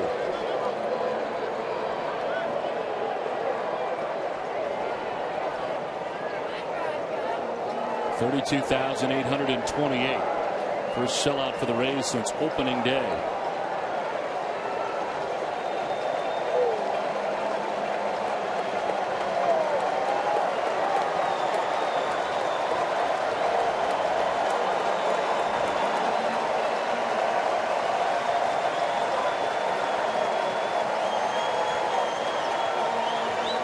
Feliz with a 1-2 pitch.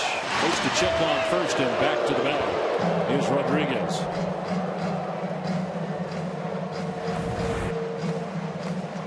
Very quick move by Feliz.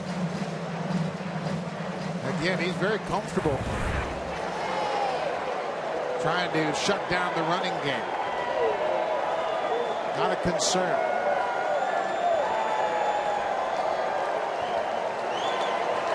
Shopik lays off a pitch up top, and it's 2-2. Used the slide step that time. Generally, a relief pitcher that used the slide step will elevate that fastball, but that's not a problem for Feliz because it's so hard.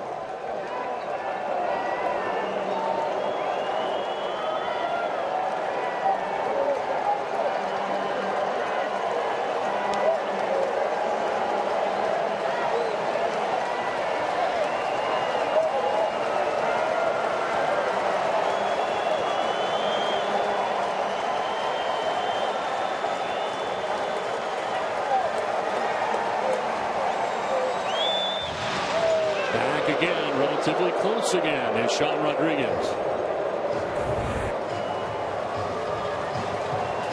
Quick tag by Moreland, but you can see Rodriguez going for that outside point of the base. Furthest distance away from Moreland's glove.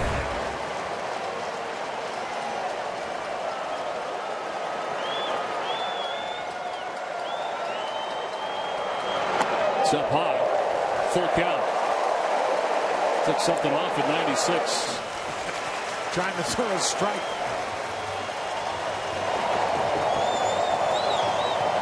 This is a tough time to run with Feliz and the strikeout possibility. You can't guarantee contact.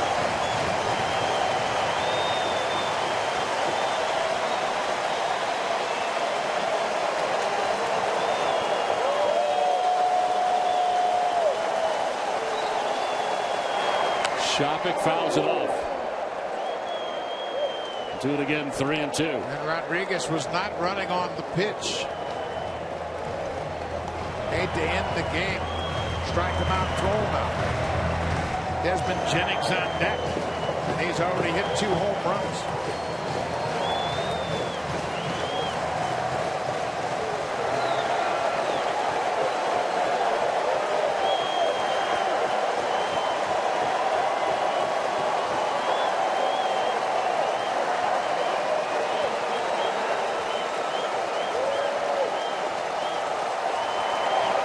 Shopik fouling it back to the screen again. 98 again from Feliz.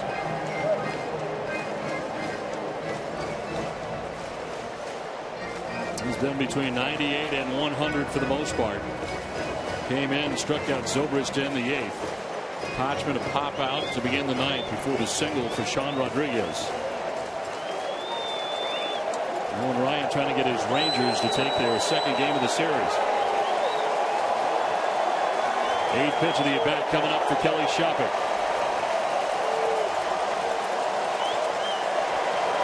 Shopik grounds it down the third baseline. Beltre is second for 1. On to first. It is picked for 2. The Rangers hold on and win 4-3, and they take game 3 of the series. Around the horn they go on the double play that ends the game. The Gold Glover, Adrian Beltre, was deep in third, but he knew he had the catcher running from home, so he went to second, Kinsler. hangs tough. Look how deep Beltre is with a foot in foul territory. Kinsler with the good pivot and strong throw in time to get Shopik to end the game.